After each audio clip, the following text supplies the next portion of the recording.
All right, anyone notice this trend among some of our government experts lately? It starts off with them telling you a thing.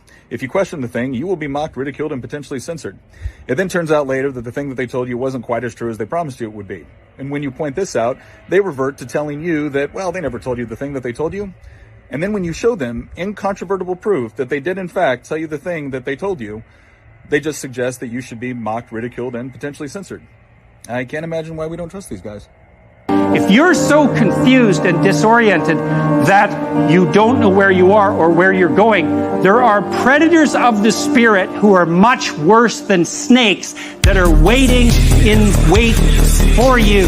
And the probability that you'll move from aimless, hopeless, joyless anxiety to nihilism, corrosive bitterness, and genocidal fantasy in the fundamental extreme is very high.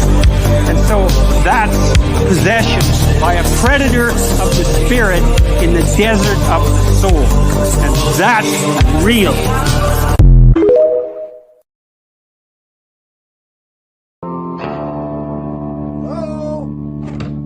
Honey, someone's going to the house. Someone's going to the house. What do we do? What do we do?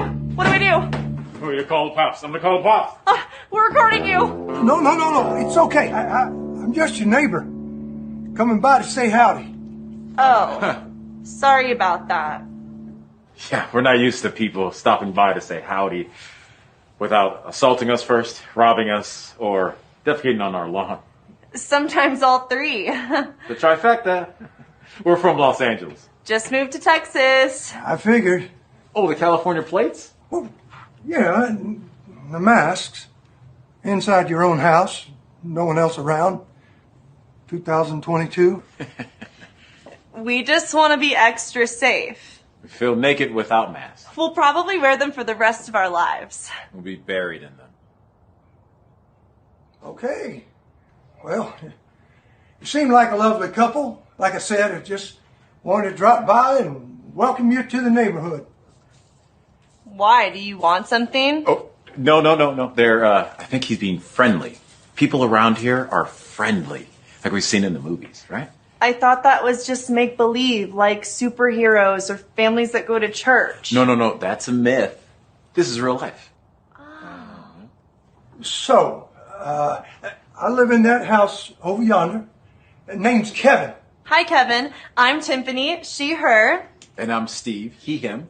What are your pronouns? I don't believe in pronouns.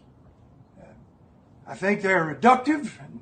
In fact, just your asking about it is a microaggression. Oh my gosh, I am so sorry. I didn't mean to. No, it's okay. I'm just messing with you. I like all pronouns. My favorite is you. Yeah. I don't get it. Exactly. So, if you need anything, just holler. My wife and I'd be happy to help. Baby, he has a gun. I'm calling the cops. I'm recording you. No. Recording It's you. okay. Good morning. I'm here to give you an update on the FBI's investigation of Secretary Clinton. What I want to do is tell you what we're recommending. But first, let me tell you what we found. 110 emails in 52 email chains have been determined to contain classified information. What difference at this point does it make? 8 of those chains are top secret, 36 of those chains secret, and 8 contain confidential information. What difference at this point does it make? Everything I did was admitted. There was no law, no regulation. Secretary Clinton should have known that an unclassified system was no place for that conversation. I did not email any classified material to anyone on my email. None of these emails should have been on any kind of unclassified system, not even Gmail. Well, first of all, nothing was marked classified. To the contrary, Nothing was marked classified. there is evidence of Nothing was tremendous marked, amount, nothing was tremendous marked amount. classified. Now let me tell you what we found. Oh my God. 110 emails. It was not the best choice. 52 email chains. It was a mistake. Have been determined to contain classified information. What difference at this point does it 8 make? of those chains are top It wasn't secret. the best choice. 6 of those chains I said secret. it was a mistake. 8 contain confidential information. What difference at this point does it With make? respect to our recommendation, this is going to be an unusual statement in at least a couple of ways. Although there is evidence, our judgment is that no reasonable prosecutor would bring such a case. I know there will be intense public debate. I know there will be intense public debate. I know there will be intense public debate. Public debate. What difference at this point does it make? 110 emails. It wasn't the best choice. 52 email chains. I made a mistake. Have been determined to contain classified information. What difference at this point does it make? 8 of those chains were It was not a good choice. 6 of those chains I said it was a mistake. and 8 contain confidential information. What difference at this point does it make?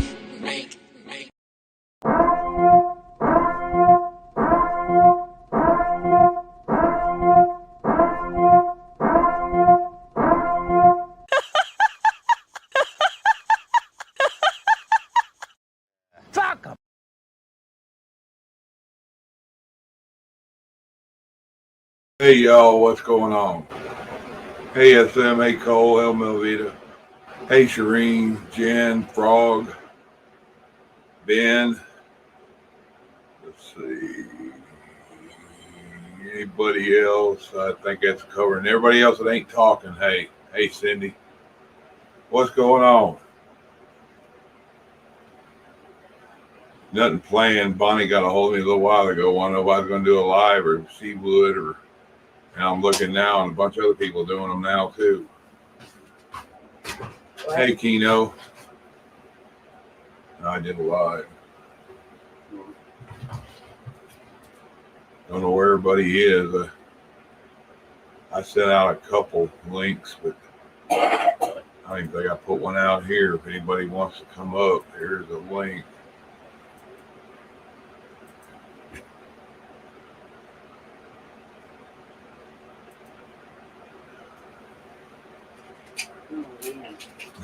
Yeah, Ben, it's me more like when I see her face, I think of a toilet that stopped up.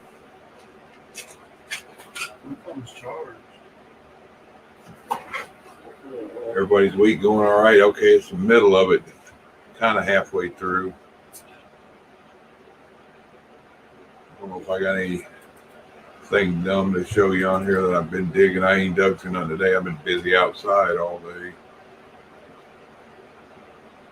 Or part of the day. That pulley on that lawnmower engine I'm working on, the very first pulley you got to pull off of, the thing stuck. I finally got it to pop off. I don't know if I ruined the seal on the bottom or not. That's yet to be figured. But all got.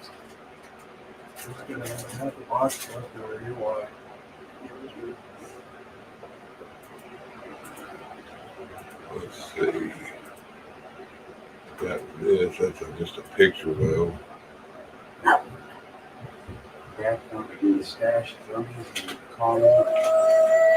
Stop.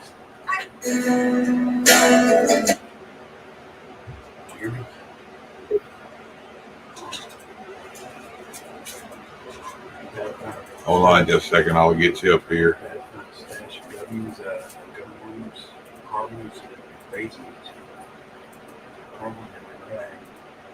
Hey, David. What's up, Chuck? What are you doing, man? Tired son of a bitch. Yeah, you go work all day, get tired, then go ride a bike. You ought to be, huh? Yeah, I'm tired. Definitely no. You can probably tell. Look at my eyes. I feel your pain. Hey, Wild Man. Ark. Hey, Astua. So you got your tractor fixed, huh? I got that pulley off that motor. I still got a broken bolt in it. I'm working on getting out, and I'm just hoping I don't have to drill it, but it looks like I might have to drill it out and then try to use the ease out.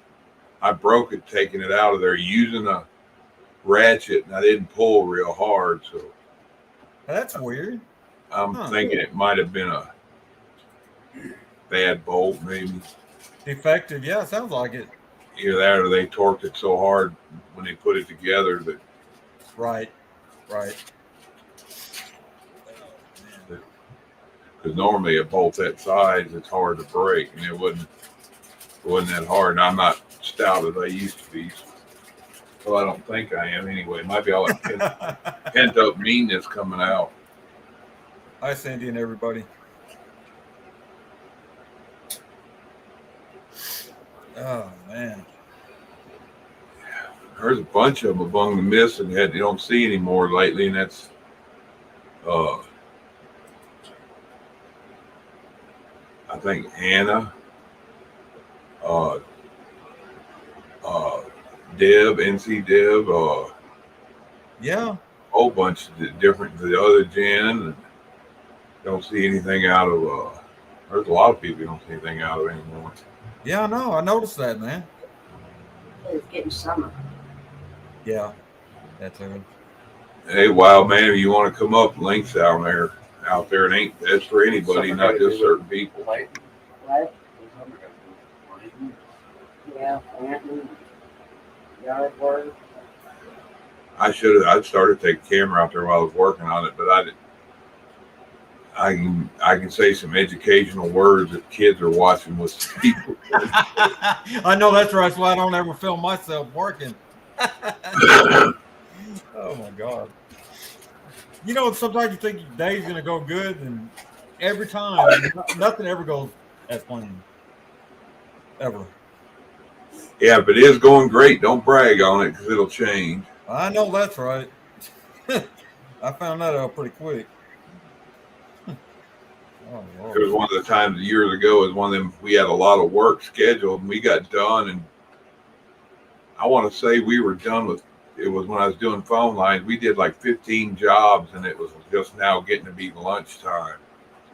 It was a lot of little stuff all together. And I said something on the way. Well, today went good. I might have to go find more work, or we can just call it a day. I said I can't believe how easy today went. We broke down on the way back.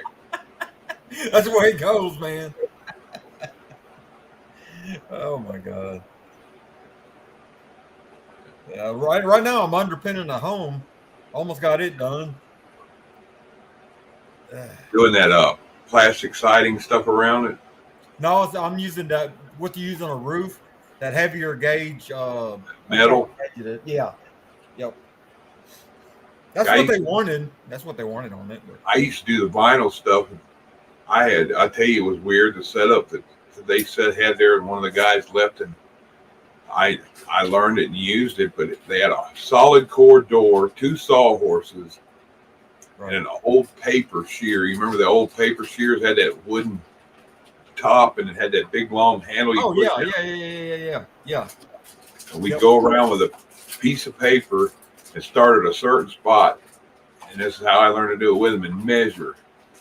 And we'd measure, working our way around and pay attention to the grade of the ground, but measure about every other panel where it would be and go all the way around and get all these measurements and start at the top, and the first one come off there, we'd go there and work our way around, and we cut it with that damn paper shear. Once you get your first 2 going, man, after that it's fast. You get that first 1 or 2 going, yeah. That's until one off measurement, then it might throw the whole. Either or your help gets out there and just starts dropping them wherever. That's true too. That is 100% true on that. But it's got that deep ridge, you know, when you connect the next one, so you can't mess up or go out of balance with it too bad, because it locks in place pretty good. So you're pretty well on square to start after you get that first one going. I'm about halfway with it. You don't have to worry too much about that metal shifting around either, like plastic. Right. Because that vinyl stuff over time, it starts dry. You know, it gets from the heat, it starts bending and chipping, and you hit a pine cone and it goes through it. Yep. What do you put on the bottom to make it work? It stays there. Do you bury it or? I bury it. It's got a big old ridge at the bottom, you know, all the way around. I just dig out and then put the dirt that I take out against it. So, yeah.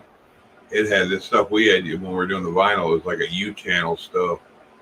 Yeah. That's what I actually took off that house, is they had that on there, but they wanted metal because the mice and stuff were getting underneath. And so I buried it down pretty good and put some rock there underneath too to keep it from. Did they put vents in it anywhere? Huh? They put any vents in it? Yeah, I'm putting like every. Probably end up putting 8 around it. Yeah, probably plenty. You don't need that many. Yeah, it's a big home, Chuck. It's a big home.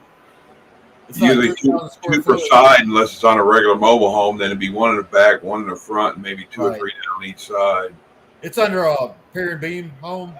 Yeah, It's about 3,000 square foot. It's pretty big. that's probably about when I did mine out here, but I did barn tin around it. That's just as good. I use that on several houses too. If I did it long ways, because hell, most of it, shit, you have issues just sliding under it. It's that close to the ground most of the spot. I dug a place and started under there, and I got stuck. Oh, God. I got my ribs under, and it dropped down, and it got, Right. and this was before this was 5-6 years ago, and my gut's gotten a little bigger, but I got hung up. Well, I got what it was is I'm claustrophobic, and that kicked in, and they said that I was like hyperventilating. I imagine my ribs were expanded, and I was like stuck. And the worse I felt stuck, the worse I got. I know that feeling, man. Finally, I told them, I was like, pull on my feet. And I got one side, and I shoved my hand but underneath that wood and pushed on my ribs and got one side out, got the other side out. And I said, drag me out. And I had a scrape mark from my ribs almost to my feet. Oh, my God. Chuck, you know when you go to cut that metal, you got those good metal blades, like $40 damn. Yeah. Man, I tell you what, it's almost like welding. That shit flies off, and it like almost cuts your arms. I mean, the little chips that come out of it. My God, man, horrible. Use a pair of them. You don't have one of them shears. It looks like scissors. It's one. Yeah, I actually, I got a buddy that's got one that runs off of air hose. Actually, it's a lot better than using a skill saw with a metal blade. That's almost like slag coming off, like you're welding. That shit, boy. That if you ever go to buy one, don't get just the two blades. Get the one that cuts out and it runs that little sliver out the center that'll curl up and you cut that way. It doesn't catch over it. Yeah, I know. Next time I'll end up buying me one of those. Cause I tell you what, that was a pain in the asshole right there. Ugh. Yeah, those. It's like a metal gator blade or something. Or are you using that one that looks like a cutoff blade? That's kind of like the cutoff saws the body men use to cut metal. Yeah, it's like that. It's kind of there ain't no sharp edges. Like the whole thing's a sharp edge.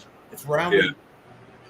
Yeah, it works like it's like cutting butter, but man, it throws that shit out like crazy. Like Lord Almighty. Is it a metal blade or a stone blade, like a rock? It's a metal blade for cutting that. Yeah, I've seen people use them cutoff blades that are made out of that stone shit, kind of like a thin grinder blade. Yeah, actually, I used those before, man. They work pretty good. Until you kink it or something, that stuff chips when them blades explode. Shit. Oh yeah, they when they go out, they go bad. They just I had that happen before too. Have you guys seen those new metal roofs that look like old style shingles? Mm-hmm. That they're starting to come out with. Those are nice. I think I've seen them. Yep. They do look nice, but you got to get. Hopefully, the techs you get install them know what they're doing, because otherwise, you end up with leaks. That's true, man. I've seen them. They look nice. They do. Yeah, they're trying to dictate for the world, Cindy. Let me see if I can find that thing I found yesterday at pictures, if I still have it.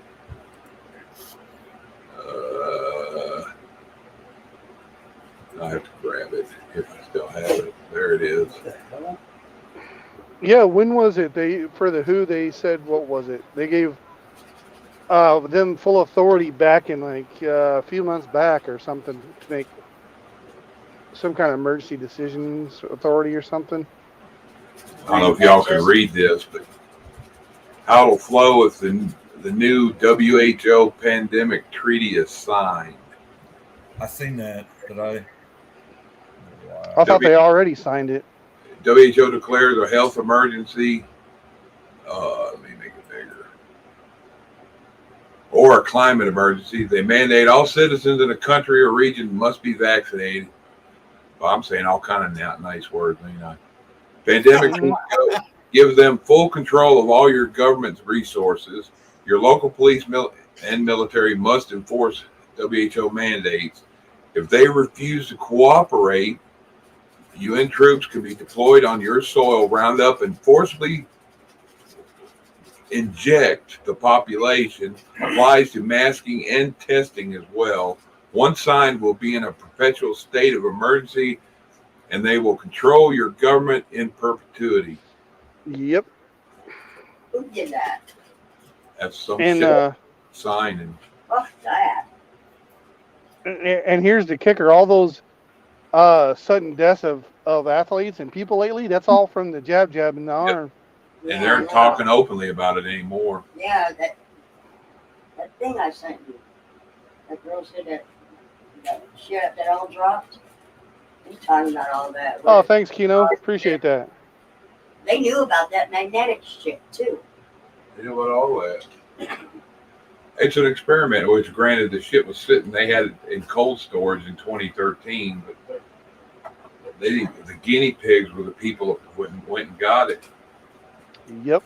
They're trying to force humans into the next evolution. Normally it's 10 years for any type of medicine that has to be worked through, but They're trying to force Well, unless it's a biological weapon. right. trying to force And then they just put that into Ukraine right there on the Russia border. One guy I like listening to that still does actual like news reporting is Greg Hunter over on Rumble. Hey, Nora.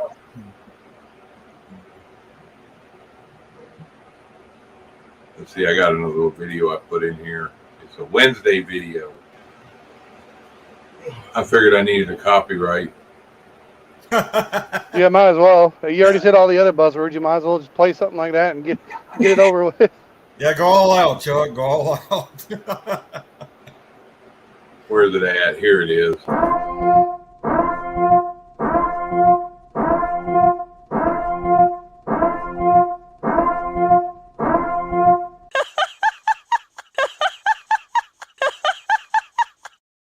Fuck 'em.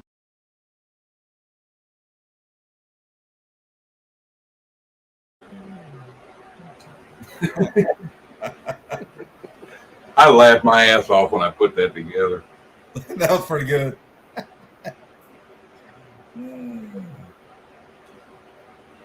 lot of people don't like it. It's vulgar, but if that's my words and those words are the worst thing you ever have to hear, you're going to be lucky.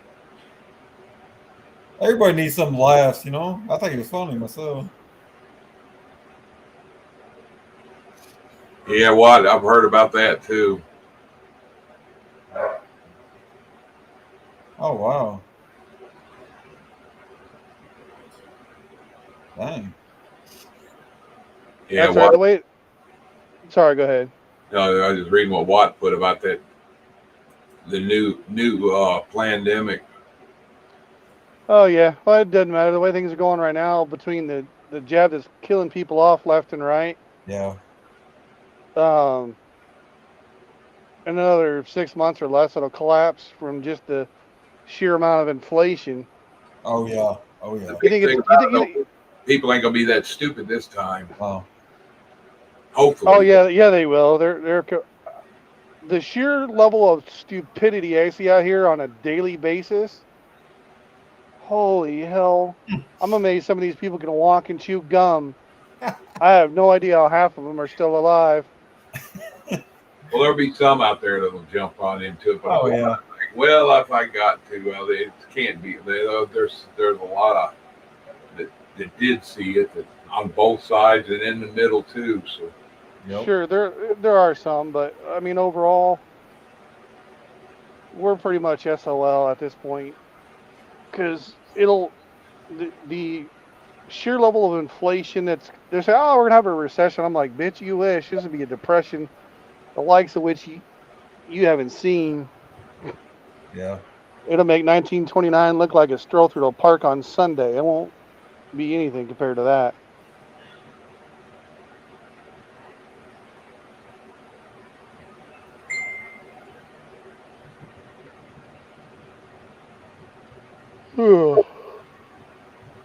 So they keep excuse my guy. Are you still entertained by the amazement of the stupidity you see daily?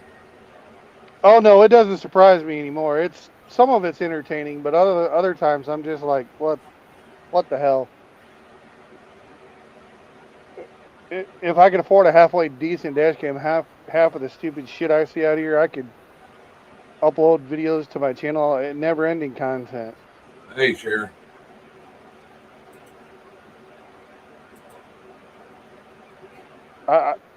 The more I spend out here driving up down the highways, the more it seems like we're living in an idiocracy. If you've seen the movie. Oh yeah. Let's water our plants with Powerade. Pretty much, yeah. Here you go. Here's one. Hey, there's Camel Carl. What's up, Carl? Thank you. That's about right, Chuck. That's about right. You see that? Them chemtrails, baby. Damn. Lying. I mean, it's not wrong. That's exactly what they're doing. Yep.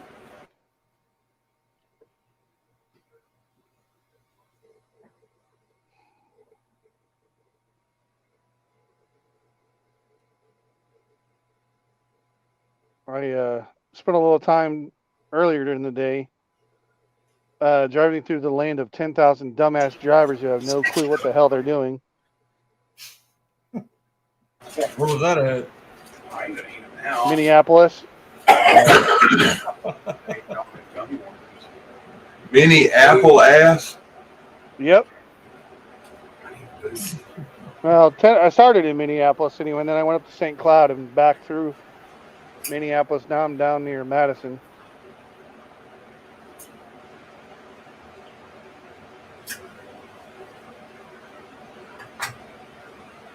Looking to see if I see anything. Picture of George Soros says Black Lives Matter.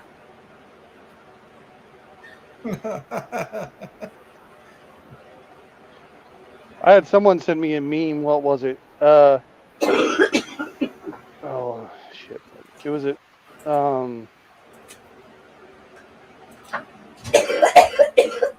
It was some kind of play on the Black Lives Matter, but it was a dog taking a dog taking a dump in the yard. But I forget exactly how they worded it. Damn cigarette, killing me. Yeah, they're horrible. We ran out of tobacco. It ain't gonna be here tomorrow, so we went and bought Camels, which we used to smoke. And these things are horrible. They go out, they're choking the shit out of us. Oh my god.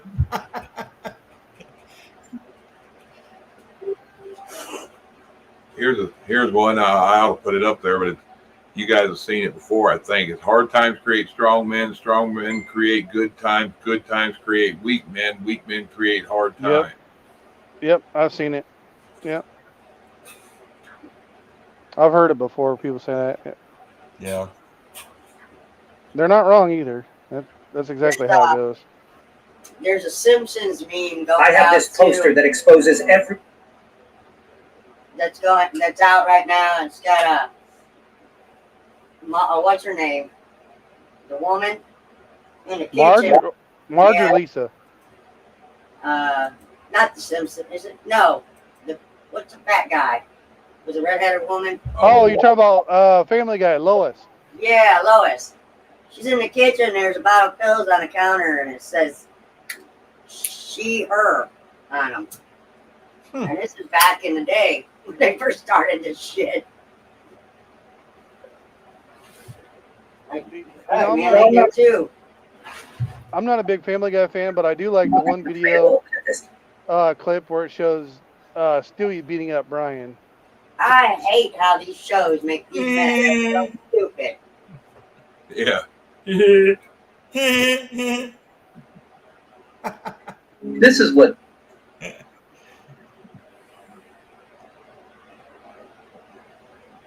Quagmire's my fave. He's a freaking bird. Giggity. Giggity, yeah. Yeah, Quagmire is a bit of a horn dog, yeah. Yeah, just a little bit.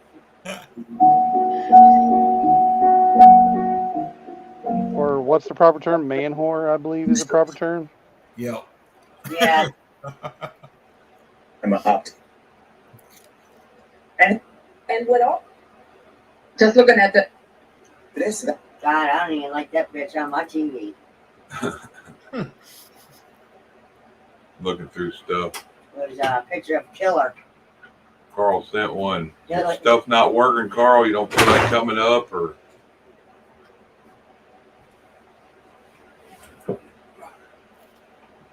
There's a Hillary.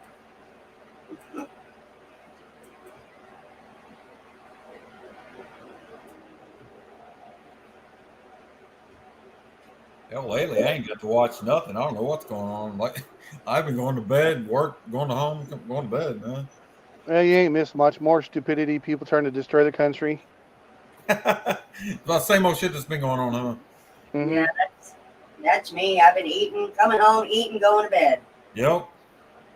That's what I do. Work my Tuesday through Saturday. Go home, spend a couple, 2.5, almost 3 days chilling, playing games, watching a little TV, movies or something. I work Monday or Sunday through Thursday.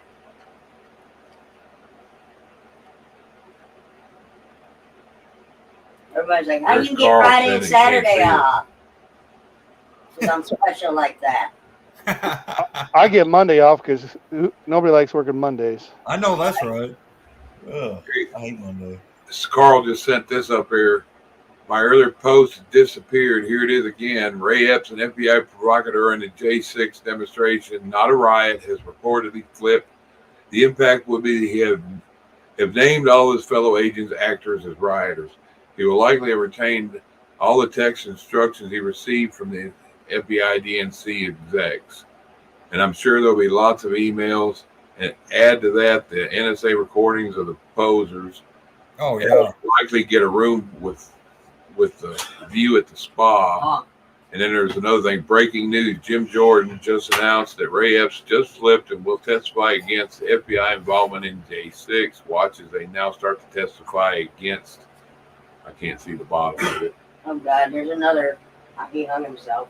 Well, that's that. Yeah, that's what I was fixing to say. That's what I was fixing to say. He'll get Epstein. Yep. Yeah, he'll definitely get Epstein for sure. Oh yeah, no doubt. Lunchable good. It wasn't. I spent almost $3 on that damn thing. It wasn't no good. Nope. Don't get that natural stuff. That's suck. Here's a little video for y'all. The regular one that's called Lunchable tastes way better than that. It works, but it tastes better. I have this poster that exposes every conspiracy theory on the planet. Today, we will unravel the truth on the retirement cycle. The retirement cycle is exactly what it says, the infinite blood-sucking time loop that we are all programmed to follow. You are born to a social security number. Then you're indoctrinated through Rockefeller education. If you choose not to go, your parents go to jail. After you are all programmed up, you are ready to pay to learn how to work for somebody else. After you learn how to do that, you make your way into adulthood. Congratulations, you did it, debt slave. Now you work that 9 to 5, have a family, and pay your bills. When your kids grow old enough, you send them through the exact cycle that you just went through, not even second guessing it. Time goes on, and you become old. Retirement. After being a slave your entire life, you can now live out the rest of your decaying days, sitting and doing nothing. This is called the retirement cycle. You, as well as everyone you know, is going through it right now.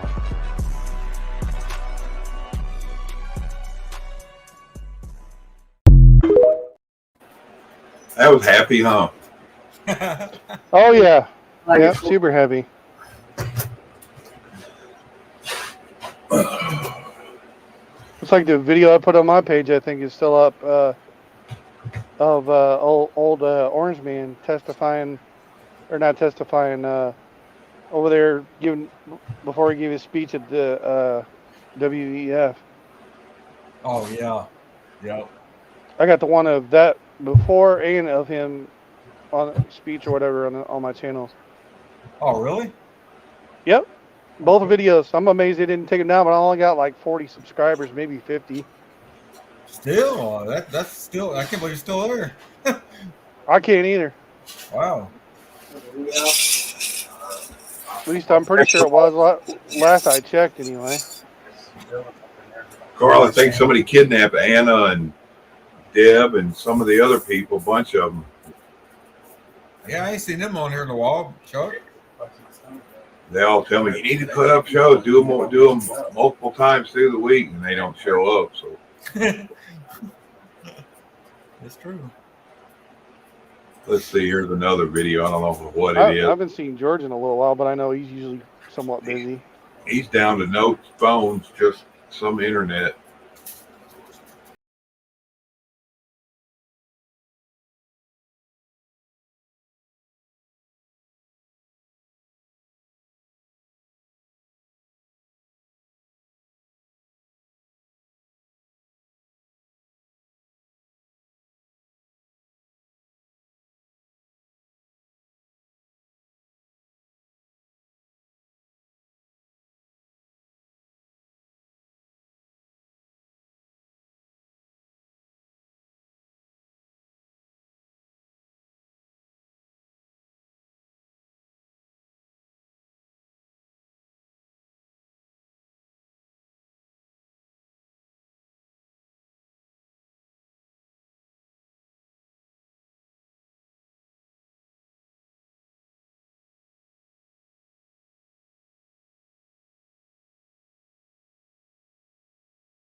That rant last night.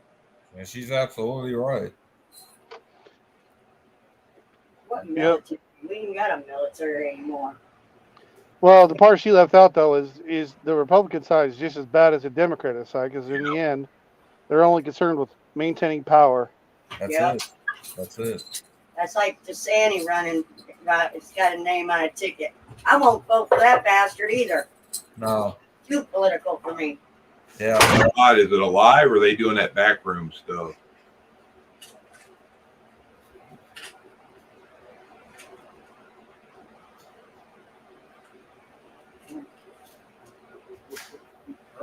Hey, Navy vet.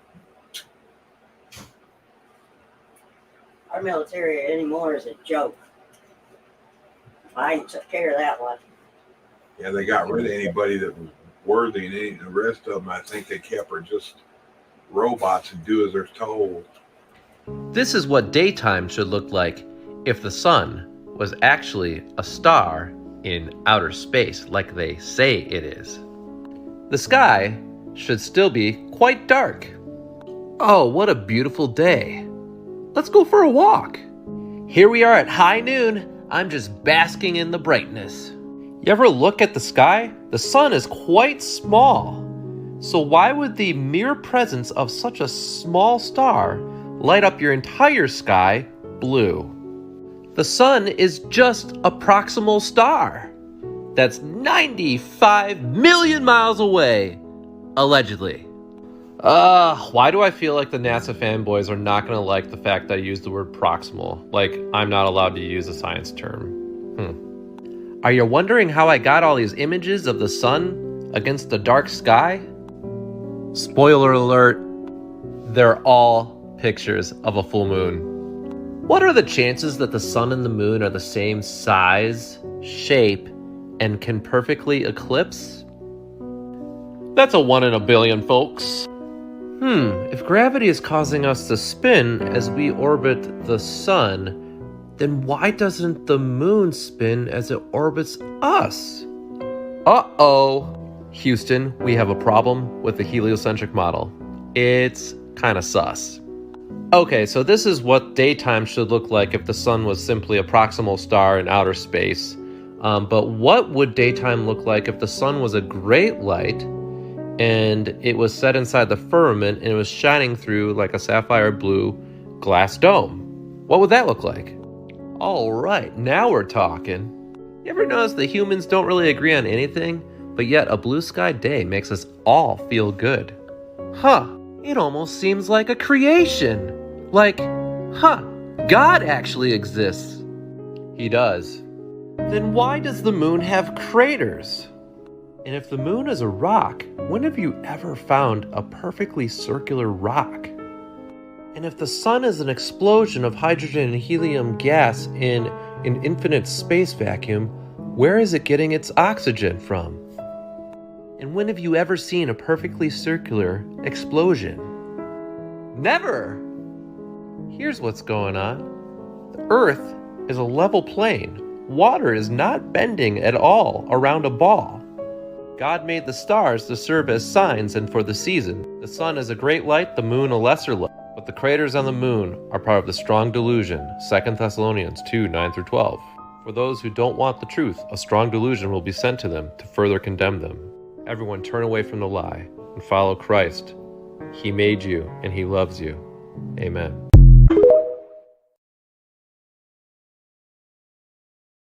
That was interesting. Hey, Nut. Hey, Jerry. Hey, Dana. Let's see. Ridge Runner. Hey. Anybody I might have missed? I'm just loaded with all kind of happy stuff. Well, I don't believe in I don't know what I believe in anymore. I know what you mean, Chuck. Man, I'm the same way right now. I believe they feed us all this bullshit and they teach us to know what they want us to believe. Right.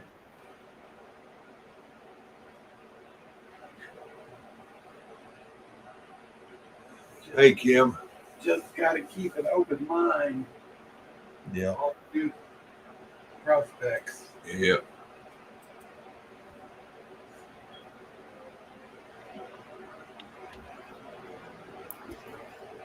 So what's everybody thinking about the middle of the week being over that little hump?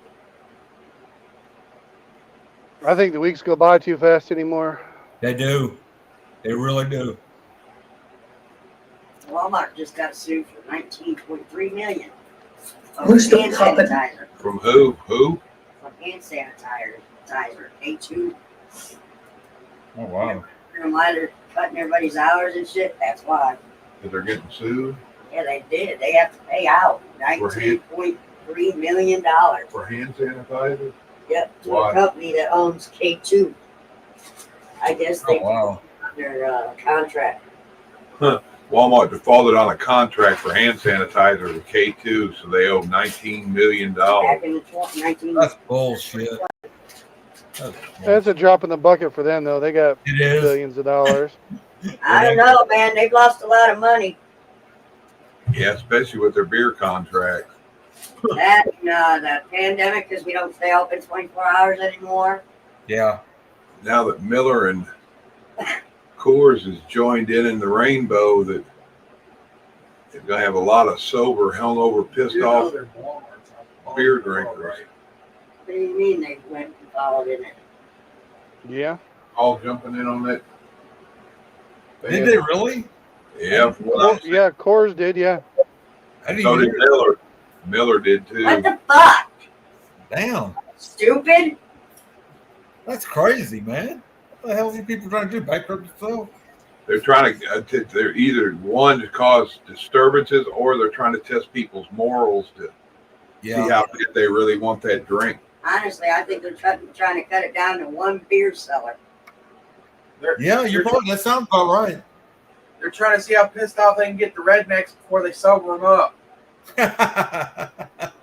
I'm not sure that's a good plan. Right? It's like that one comedian that does the bit about if there was ever an invasion in the South, you'd have a line of what was it? A line of NASCAR and beer cans down I-95. 3 hours later, after all the rednecks wiped everybody out. Yeah. Finally, the army and the shit show up, and they're like, "It's over." Yeah.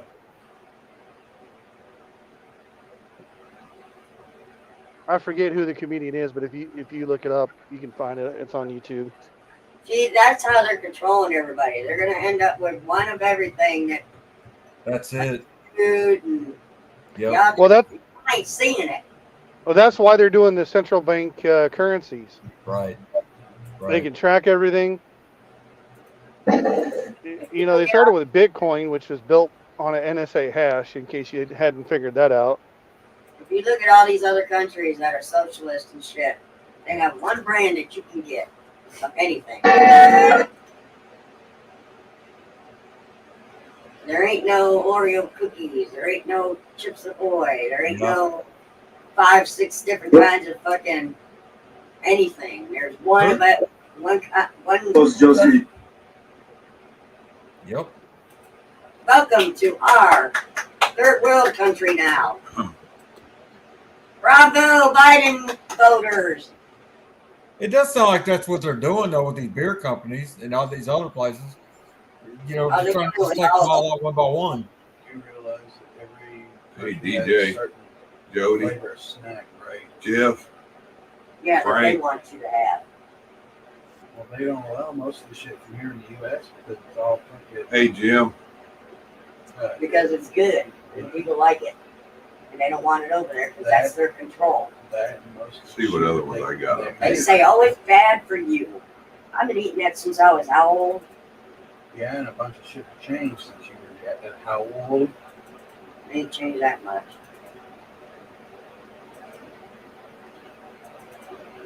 I don't know, but certain foods sure taste different to me, especially sour cream. I can't even eat sour cream no more.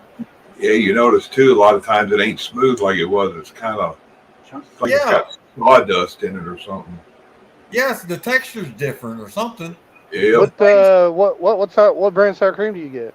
A Daisy? Daisy, you've done that with Daisy here. Even like the Berkshire major store brands, it just yeah. Even I was the gonna say French. I don't remember if we get the Daisy or if we get the generic, but I haven't noticed any change in the sour cream. I haven't either. I don't know. Here's y'all another one about salt. Water, the second most vital element needed for life. Well, how much water do you drink? If I drink water, I'm going to the bathroom all day. The water's not getting inside the cell. So how do we get the water inside the cell?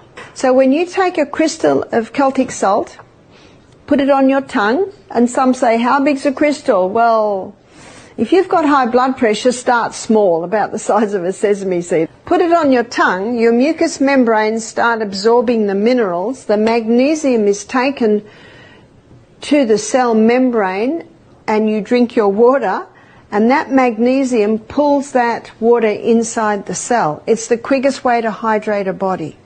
I've had people complain to me, they say, I'm drinking more water now I'm going to the bathroom all day. So I say, are you having the salt? Have a little crystal before every glass of water. And ideally we should be having approximately 8 glasses of water. Oh, wow.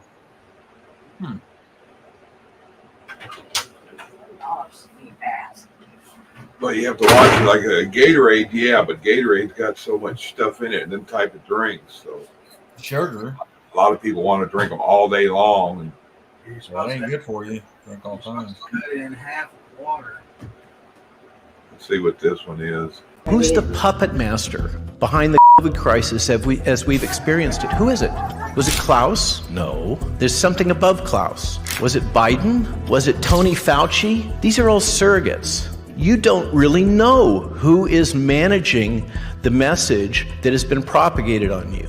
That's 5th generation warfare. Over the last 3 years, you have been subjected to the most massive, harmonized, globally coordinated propaganda campaign in the history of the Western world, full stop. As Dr. Malone just stated, public-private partnerships are a textbook example of fascism. In fact, Mussolini, the famous dictator, is famous for saying, fascism should more appropriately be called corporatism, because it is a merger of state and corporate power. So the idea that somehow capitalism will get us out of this mess because the people of the free market don't want this to happen is in fact an illusion. Look no further than what the WEF's website wants to do to capitalism in the future.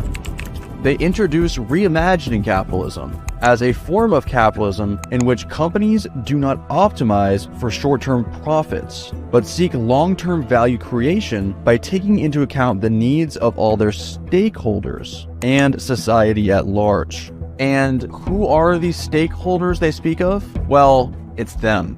So in other words, not capitalism. Fascism. That's the answer to why they're doing stuff to beer. Yep. Hey, Chuck, you see what SM said about bread? And she's right about that. Before you finish your sandwich, you notice bread starts getting hard, like gets hard before. Yep. Yeah, I noticed that too. It's weird. Yeah, I've had bread sit over here for 2 weeks and not get mold on it. Exactly. That's another thing. I bought some bread and it's lasting, but it normally does, so that hadn't changed. But it's that what's the brand of bread? Nature's Own. Nature's Own, but it's the whole grain. Right. That stays fresher longer, but it ain't. I don't know if it's because they don't mess with it as much, or because I'm the only one that eats it here. Or I don't know. I freeze my bread. We don't eat it quick enough. Sunbeam used to one that would stay good and stay around a while, but hey, Shiv.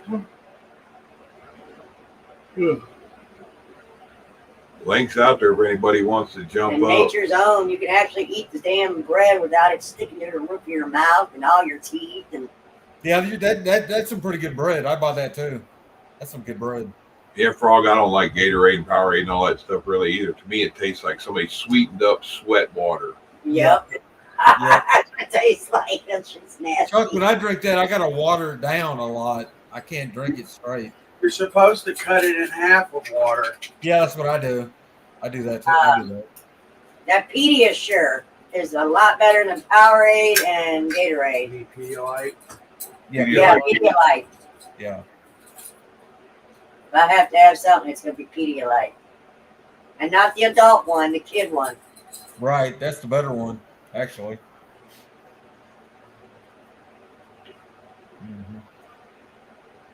Yeah, table salt's one of the biggest poisons next to sugar there is. Yeah, that's not good for you, man, at all. And I love both. I know, that's right. I know what you mean. I use cayenne salt. If I can find Celtic, I'd get it. I used to eat salt right out of my hand. Oh, Lord. I never done that. I was real bad when I was little. I went to the dollar store earlier and I was craving junk. I was standing there staring at the raviolis and shit like that. And I was like, I don't need that crap. I like ravioli. I eat it every once in a while. Not very often. I like the Chef Boyardee lasagna. For some reason, it kind of tastes like canned lasagna, but it actually tastes like lasagna. That's like, I love Big Macs, but I refuse to eat McDonald's, man. I've been craving a Big Mac, but I won't eat it. I ate one about a few weeks ago. I think you can get a Whataburger makes where they have that same sauce over there. You can get a Whataburger version of it, get a double, and have them tell them to add it. The Big Mac sauce is basically Thousand Island dressing more. Yeah. It is. I craved that when I was pregnant with my son. Yeah, I know. I gained weight with her. Eat with me. No, that was a daughter. Eat the bananas. They're like, how did you gain 10 pounds in 3 weeks? Eat at Dairy Queen and Burger. Yeah, he narked on me. We eat Dairy Queen and McDonald's daily. That'll do it. Yeah, that'll do it. Yeah. They put me on a diet because I gained so much at one time. And she lost it. I did. I started gaining ever since slowly. Hell, I can look at food and gain. I wish I could. I can't gain worth of shit here lately. Oh, hell, if I didn't ride a bike like I do, I'd weigh about 250, 60 pounds. That's like on my days off. If I ain't sleeping, I'm eating. I love food too, man. I do too. That's like for Mother's Day. They asked me, what do I want for Mother's Day? I couldn't do that. Hey, I Jim. want food for Mother's Day. I know that's right. Bye. Love you. Bye. Love you. You have a good night. Bye. Good night. Hey, Vicky. Okay, Chuck, I was watching Newsmax. I predict by the end of summer, all the Joe supporters are going to turn on him with what's going on in the cities, with the gymnasiums being filled up with all these migrants. Yeah, the schools are kicking them out. They're kicking out people living in motels and hotels, and veterans and stuff to put the migrants in there. And Well, here's the problem though. They probably will turn on him, but with the way they've been committing the voter fraud, they're just gonna turn around and change the votes back anyway. So yeah. Yep. I just wish I could pull the same trick with my bank account that they did with the votes. Get 600,000 votes overnight by running my card through the ATM at 3:00 in the morning. Right.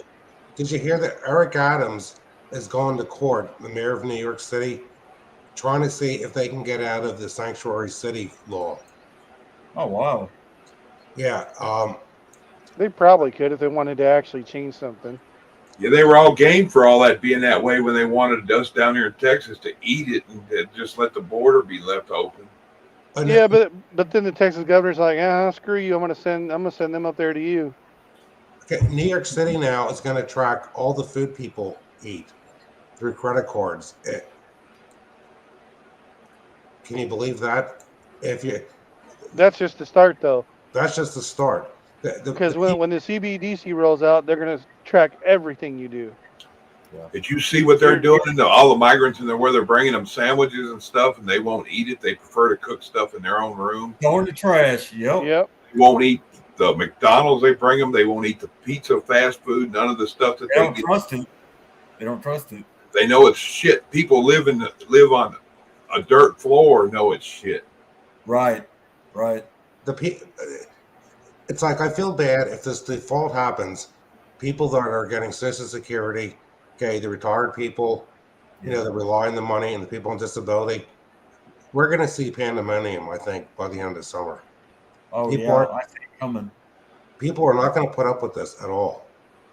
I see that coming. Yep. No, but they've been trying to engineer it to go this way for decades. Getting worse though now, man. I got another little short video here. I don't think I put it on. Let me see.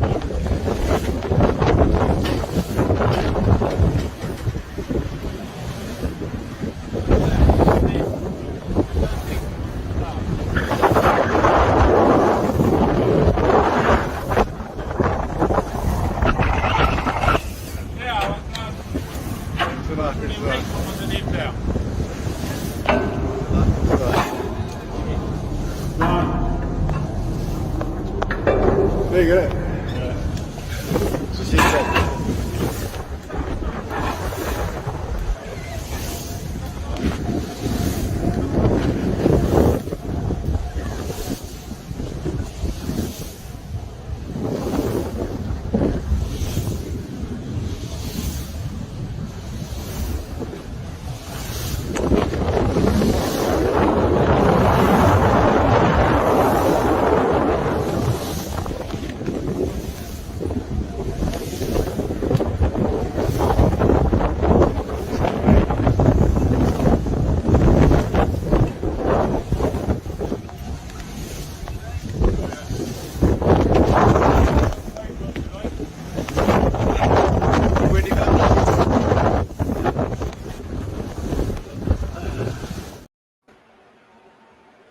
Ark says, wow. Well, and those turbines are controlled by the computer and not the wind, right? Yeah. Well, there's the windmills they have off the Jersey Shore. They're killing dolphins and whales, and they deny it. But what really pisses me off, the same people that were for saving the whales and the dolphins are for these windmills now. Well, but here's the thing, and I've said this, I lost track of how many times I've said this. You could eliminate all emissions, we'll say hypothetically, by press the magic button, eliminate all emissions starting tomorrow, and no more emissions ever. the temperature of the Earth would only be affected by 1/10 of 1 degree. So all this nonsense shit they're talking about, this, that, and the other, wouldn't do a bit of damn good. Right. Not to mention, the level of technology is increasing, but if everyone had electric cars, not even 20% could charge all their stuff at the same time or it'd shut the grid down. So make no sense.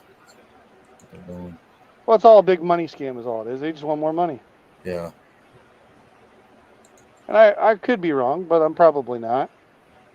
Hey, Jay.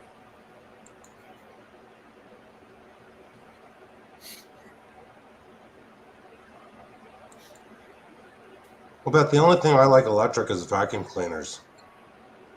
Yeah, those little robot vacuums, those are kind of nice. Well, not the robot ones. I mean, the kind you plug into the wall. Yeah, well, but then you got to do the work. I don't mind the little robot ones because they just come out, map your little house or apartment or whatever. A couple times a day, they'll come out, clean your shit, and be done. You don't have to screw with it. One of those won't last long here. My wife has to in the downstairs has to empty the thing out like 3 times because of the dog hair. Oh yeah. Yep. Now they got that Rumba that sweeps and mops. I think they do actually. No, I think we're going to be okay though. I think this is all going to backfire. And look It will to an extent, but the problem is it's only temporary. The way things are going, because I study Bible prophecy, I see the way things are going, and the way things are headed. This is for now. It's just going to get worse and worse and more frequent. You'll start seeing more and more signs. Yeah, but there's too many of us for them to control. Yeah. They're gonna Right, which is that's why they've got to collapse the economy, kill as many people as they can, so that when the new digital currency and one government and religion all rolls out, they say, "Oh, you don't want to play? Okay, fine. You can't buy anything, and good luck." Well, when the people in the city that have the EBT cards, okay, can't use them because of if we have a default. Oh yeah, they're gonna flip. They're gonna lose their mind. People will start breaking into stores. The police won't be able to handle it. The National Guard will have to be sent out. Right.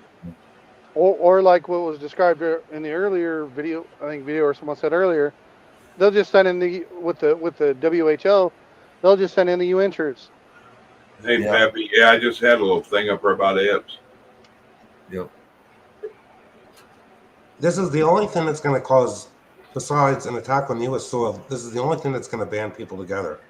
Because I listen to a lot of AM talk radio when I'm outside working in the day, and just the little bit of news tonight I saw on Newsmax, and what I saw the night before, I think all the stuff in the drops are going to come true.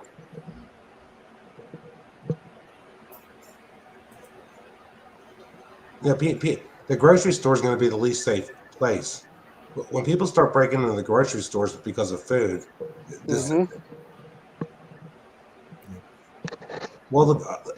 I feel bad for the people. There are good people in the city. I'm 25 miles from Philadelphia. I know people down there and customers that are like in the better areas, and the whole city is unsafe. And anybody knows what's going on in Philly. It affects people in the suburbs. There's a woman that was running backed by AOC and Bernie. Her name was Helen Gem. Well, she was pledging to like abolish the police, bring in guidance counselors. She's like the Philly version of AOC. A very nice black woman won the Democratic nomination. She wants to hire more police, bring back stop and frisk. Even though I'm a conservative, I think if she gets elected, I think Philly has a chance of cleaning up its act a little. Because the people don't want the police abolished. I have family members that used to live in New York City against the police. Well, if one day they come home and their house is broken into, who are they going to call? Yep. These people aren't going to get it until it directly affects them, and we're headed in that direction. all of us know all the bad stuff's going to get worse. When it Oh yeah. when it directly affects them, it's going to cause them to think. And not to be like kind of like arrogant, but I mean, how stupid are these people? They're getting what they voted for. Don't they realize that? They do, but as long as they get their stuff, they don't care. The thing is, if this default happens, Agent Jay and I have talked about this on Tim's show. The nights they've been on early enough for me to be on there.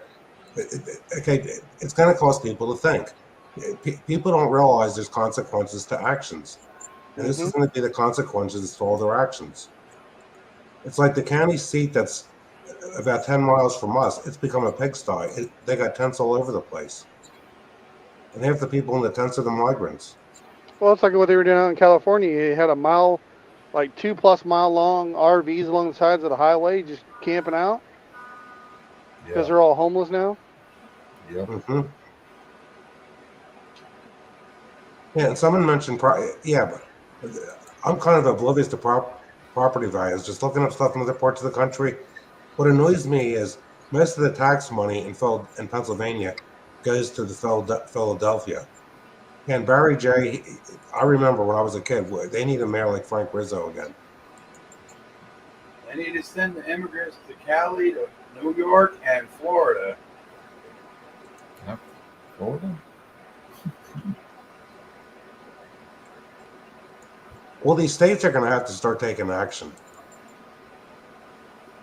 Well, but they won't though. They should, but most of them probably won't. Right. Sorry, go ahead, Chuck. I wasn't trying to step on you. Quiet talking, it wouldn't be. I said they're probably afraid to do anything because they don't want the repercussions to happen to them. More than likely. Well, I'm sure all of you heard how. I think if Congress starts to defund the FBI, it's gonna. There's talk of that. I read a few days ago. Yeah, but there's too much corruption in government, state or federal, for that matter, for them to let that happen. They're making too much money off everybody. Well, all we can do is just wait and see. Yeah. Yeah. We don't have to wait and see. In my perspective, I can tell you exactly what's going to happen. What do you think is going to happen? Yeah. Sometime, the way I see things going, sometime in the next 6 months, year tops, and I don't see it going that long, they're going to let things collapse, roll out the digital currency so that they can control and track everybody. And they'll say, oh, it's really convenient. You don't have any paperwork, for your health care. You have all your information all in one little spot. Just get this little chip, little RFID chip or whatever. Like you see some of this countries like Sweden and some of these other places doing for going in and out of your office. Little RFID chip in and out of the office, or to log in to your PC, kind of like a thumbprint. They'll start going that route because they'll want everybody to get it, and it'll be voluntary, and they'll collapse all at the CBDC so that they get everybody all on this digital money so they can wipe out the debt because they can't pay it back. Not in 1,000 years. And then it'll be the mark of the beast system. Yeah. Yeah. Well, that will be coming very, very soon. That's what it sounds like. I don't think more than a year before they probably roll that out. I could be wrong. Might be as much as 2 years, maybe, but probably not. The way things are all converging together, from what I've studied, privacy, and I could be wrong. So don't take my word for it. Go do your own research. Shit. Hold on a second.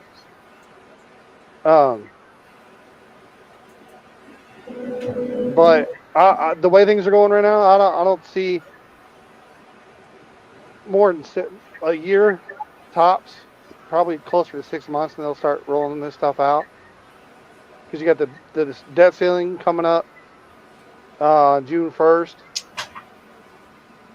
Otherwise, we default, and then everything collapses anyway, because they've been propping everything up for so long.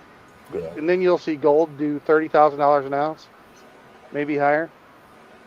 Yeah, but how do we know that there wasn't like 10 times the amount of gold and silver in the world that's been hidden if they've taken stuff from the Vatican? They probably, I don't know. My guess is, I'm not sure how much gold or silver is still left in the world, and we use a lot of that stuff for technology. But my guess is like all the gold for like Knox and over on Wall Street there under the New York City, Bank of London, all this other stuff. They'll have some gold that they're hoarding, but most of it's probably gone, more than likely. They need to do an audit of Fort Knox. Yep. They tried that once during the 70s, did some monkey show camera walkthrough that really didn't show much of anything. I'm not sure. I think the last time it may have been done was around the time Somewhere around it. Eisenhower was president. Yeah, it was somewhere around the 70s, late 60s, 70s. And that was the 50s. Might have been the 50s. It could have been. I know it's been a minute. Yeah, because Eisenhower. It was the black and white. The video I saw was either a black and white or early color camera when they were walked into one spot at Fort Knox with the camera crews, yada yada, showed a few things. Yep.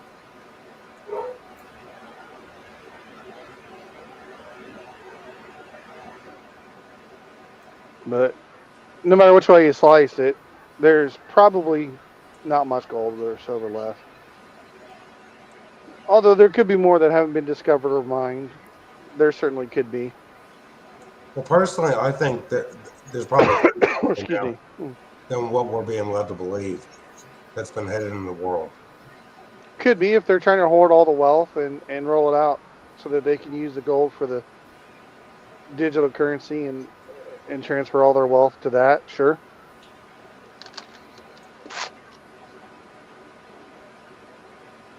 Well, they need the gold for the brick system. They do, and I know China's been hoarding a bunch of it. Saudi Arabia has a good amount of gold.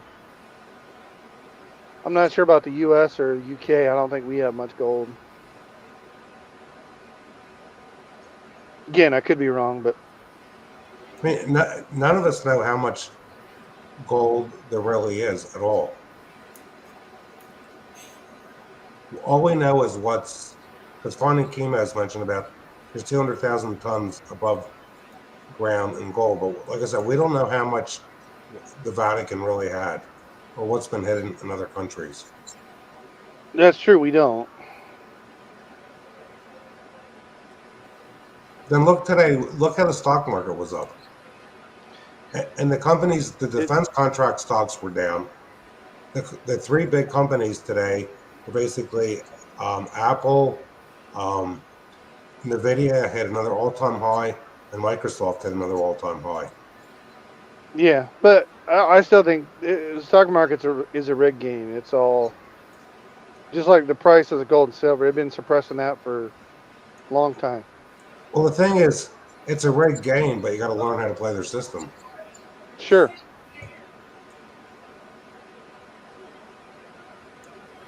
That's true. Well, okay, I got a question for you. You've heard of it. Well, everybody knows the Libertarian Party, right? Mm-hmm. Well, I guess it was back in the 80s, my dad started subscribing to the newspaper. Let's see what the world's going back here. The guy that started the Libertarian Party, he died a few years back. He read a newspaper, and he was probably the first person in print that anybody's ever heard of. I forget his name. That started talking about all the stuff that's going on right now. You're not thinking of Ron Paul or his dad? No, not Ron Paul. I forget who it was. But I remember reading, it was called The Spotlight, the newspaper. If somebody wants to look that up. I remember reading that. My dad would give it to me and tell me to read it. And a lot of the stuff that's going on right now, this guy predicted decades ago. Right. Hey, well, I had some error with my browser. A person can make money in the stock market if they know how to play the game. Here you talking about money and digital currency stuff. Look at I was this. just crazy now. I beg, what is this? What is this? When I don't feel no, but if you move closer now, you go see that money. And we dey suffer for Nigeria. See, they grind money, then grind money. See, all this one are money, then grind down. See, now money be this. And you know won't come. Then grind money, see money. See money, then grind money. See, all this one are money. See, then grind money. They come. Ah! See, Nigeria people. They have no money in cash or no cash money in circulation. They're grinding up all their. That's Nigeria, I think it was. But it's in Bible prophecy, like, you know, people will throw out their gold and silver, hoping that God helps them, basically. I forget which chapter it's in, which book.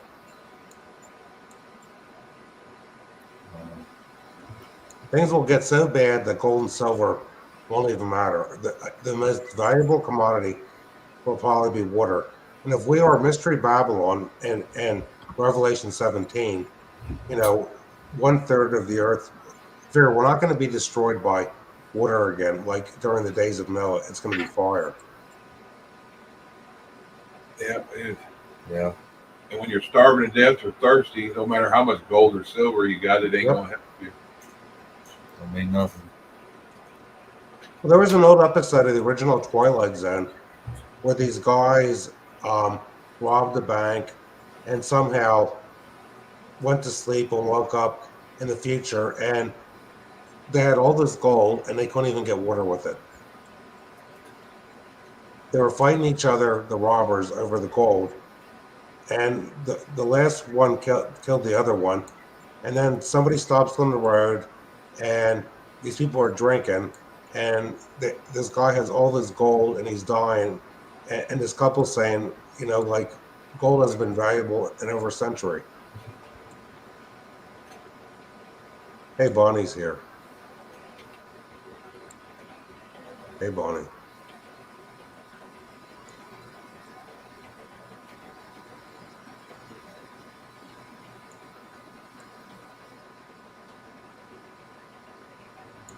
So I'm going to have to take off, Chuck. Sure. Well, I know the dog has to go out. Because All we're right, too long. Appreciate you coming up. Hey, it's always good to talk to you, Chuck. Yeah, I gotta try to turn in early tonight. I got work to do out here. Everything needs mowed. Hey, thanks for having me on, Chuck. You have a good night. You too, Jim. You too, David.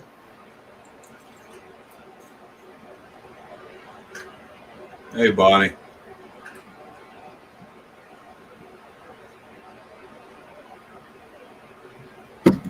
I was looking in my videos to see if I had any other stuff to put up. I was looking behind my eyelids. Yeah,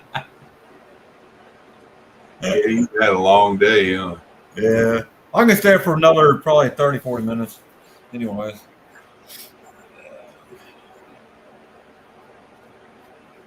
I'm so damn tired. I can't even think right now at all, man. I can't even think of nothing. Yeah, I pulled meat out earlier, and I'm thinking about going there when I get done here and making a bunch of homemade meatballs. That sounds good. And put them in some sauce and let them sit and simmer in it. That sounds good. Then it'll be midnight. I'll be bitching I ate, and I shouldn't have. I used to do that all the time, man. Like, oh, shoot.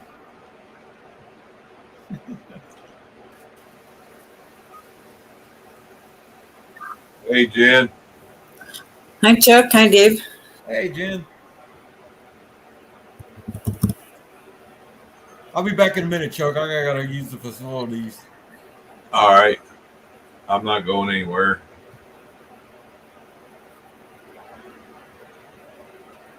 Hey, Dagmar.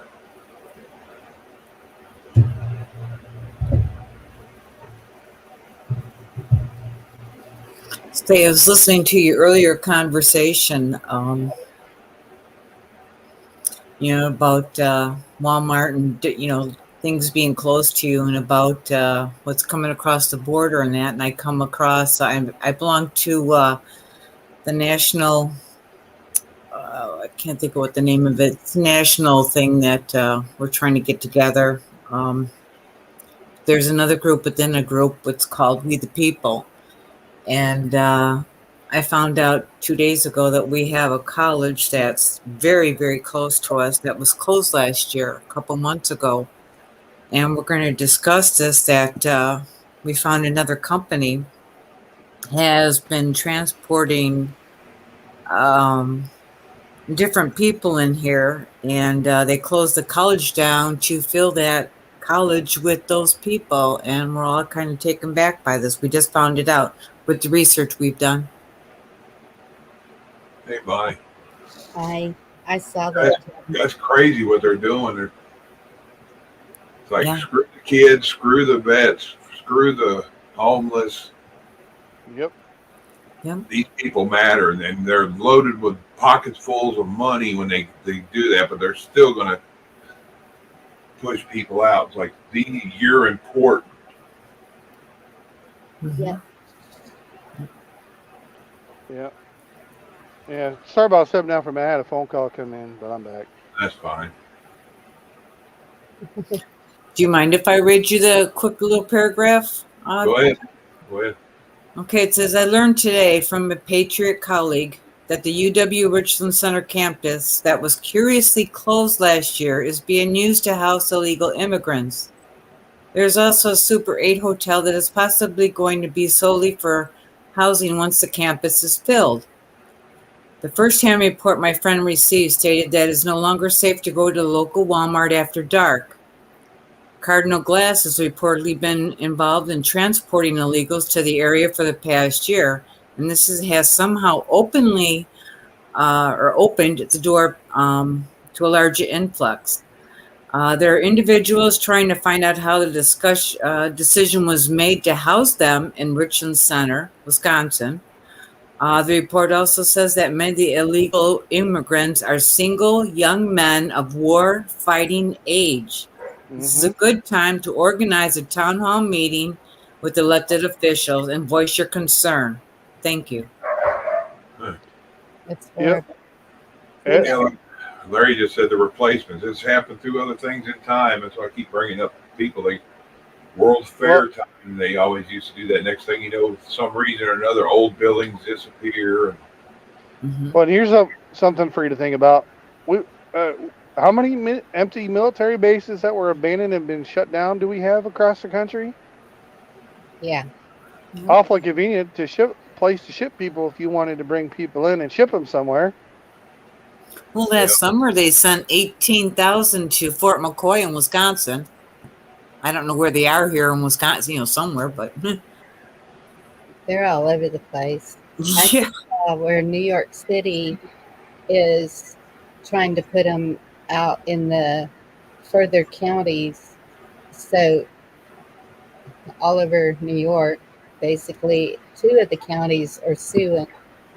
We'll see what happens, but and then I've seen, I guess, Brooklyn's in New York, and they're putting them in the school there, and so the parents won't even send their kids to school, which I don't blame them.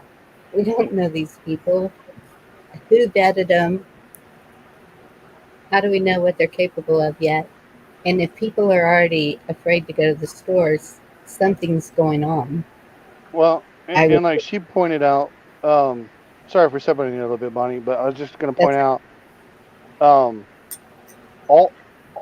overwhelming majority of the people coming across are men of military fighting age. That's not a coincidence. Mm-hmm.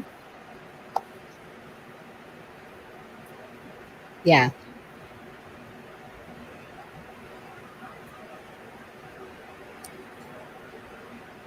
It's concerning. For sure.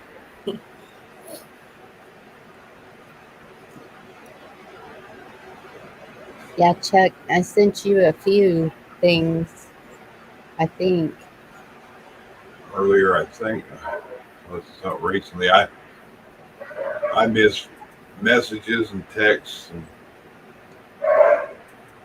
like my phone, if people text, all I got that little, sounds like wind chimes, kind of Tinkerbell thing for an alert when I get a text. So yeah, Oh, I said, yeah, we talked about the no Social Security thing. And then the snake slithers. Check this out. Let me get this to move out of the way. If this is all it takes to take a grid down, we're in trouble. Snake slithers into Texas substation, knocks out power for 16,000 people. Just a snake. I remember a few years ago, what was it, a Mylar balloon took out some stuff and it wrecked a substation or something, the whole thing. And it's stupid that something that simple can. I know. So you can count on if there ever is a EMP that you don't even have to be a strong one that it's going to screw us up. Nope. Just one right over the middle part of the country to wipe out a good portion of the U.S. and Canada. Yeah. And I believe that's more of a when, not if, but that's just my 2 cents. See, that kind of stuff be so well protected, Bonnie.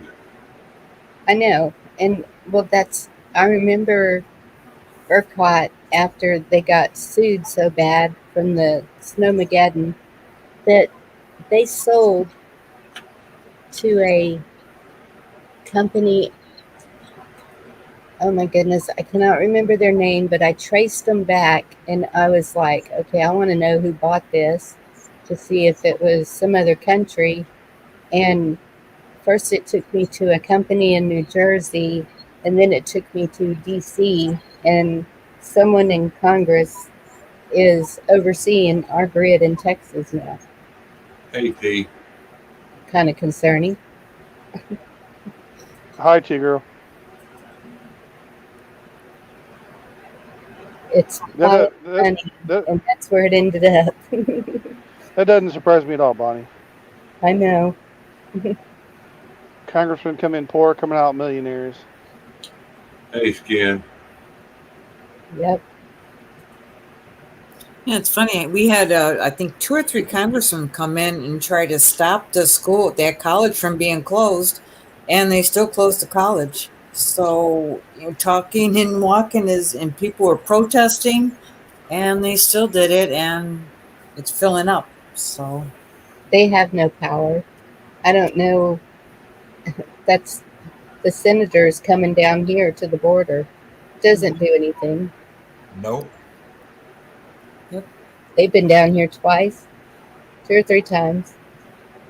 Well, it is all a show because they're both on the same side of the coin where they make all kinds of money. But at the end of the day, if you truly wanted to fix it, you could literally 2 battalions of Marines on the southern border, another 2 on the northern border, and tell them no caffeine or alcohol or nicotine until it's done. That shit would be done in 4 hours. They'd have that all. Like, do whatever it takes, just get it done. Don't give any restrictions. Say, just take care of it, get it done. Well, we can send us stuff off to other countries and all that to protect them. Well, see, and that's him talking about the Social Security and the government employees and all that, cutting them off. Well, because the debt ceiling, and that's it. If so much hadn't have been sent over, y'all know where it's all been sent. If they hadn't stole the Social Security money, it'd be there because that money's taken daily out of people's pay. Yep. They That's took not that me money. much, but so many crooked criminals out there that work for the government, putting their hands and touching money. That's like a bank manager. Oh, I'm going to go ahead and invest these people's money in this bank. Yep. They took the Social Security money long time ago. Oh, everybody that touches our Social Security is embezzlement. Anybody that touches the Medicaid is taken out of people's check. And Medicare, that's embezzlement. Yep. For sure. So we know the problem. Now what? We'll give fucking people running across over to here. They'll give them money right out of that. But if you live here and you've been paying in it for 30 years and you get sick or something happens, you got to beg for your own money. Yep. But if you could run, jump, swim, and crawl through the dirt and you're not a citizen, they'll give you stuff. They got rights to stay on the other side of that fucking border. I'm sorry to say that. I'm sorry if I offend anybody. If it offends you, whatever. But them motherfuckers don't belong here. We got enough people to deal with. That's like your own house. You got problems in there and you're out here doing shit and handing your money out to other people and food when you got people in your own house that need to eat. That's right. America first, Chuck. Damn straight. Fuck the rest of them. We worried about our borders, our people, and our country. Keep our military over here. Quit being a fucking bully. Quit worrying about other people's business. Well, I didn't mean to get your blood pressure. Oh, we're cooking now. And it's all for the most part, other than the massive amount of debt. Most all the other problems are fixable. Our main problem is who we have in office. All of them. Yeah. Well, and sadly, there's only one way to fix it, but that involves people with lots of pew-pews, if you get my meaning. I got a nice little camper. I'm loading and I'm going just in case. And that's a little bit too close for me, that college. So I'm ready. Enough's enough. We thought the Texas grid was different, but last year we got a little bit of freeze going on and it shut shit down. Yeah, it did. Yeah, it did. Hey, 10. Hey, guys. Hey, 10. Hey, 10. Hey, how's everybody doing? I'm liking your conversation, though. Just listening to shit talking about these freeloading fucks coming up here. Freeloading fucks. Well, and I feel 100% like on virtually everything you guys are saying.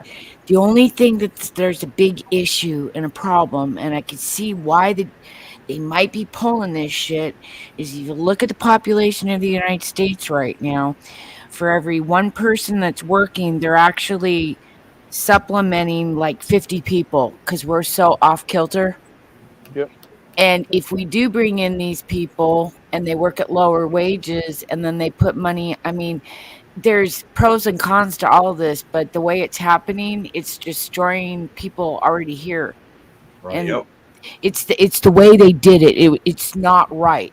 I could see why they might want to bring some in, but why bring in the garbage? Okay, let's stick especially they brought in they keep catching have done bad shit and catch them again. It's like you're real good.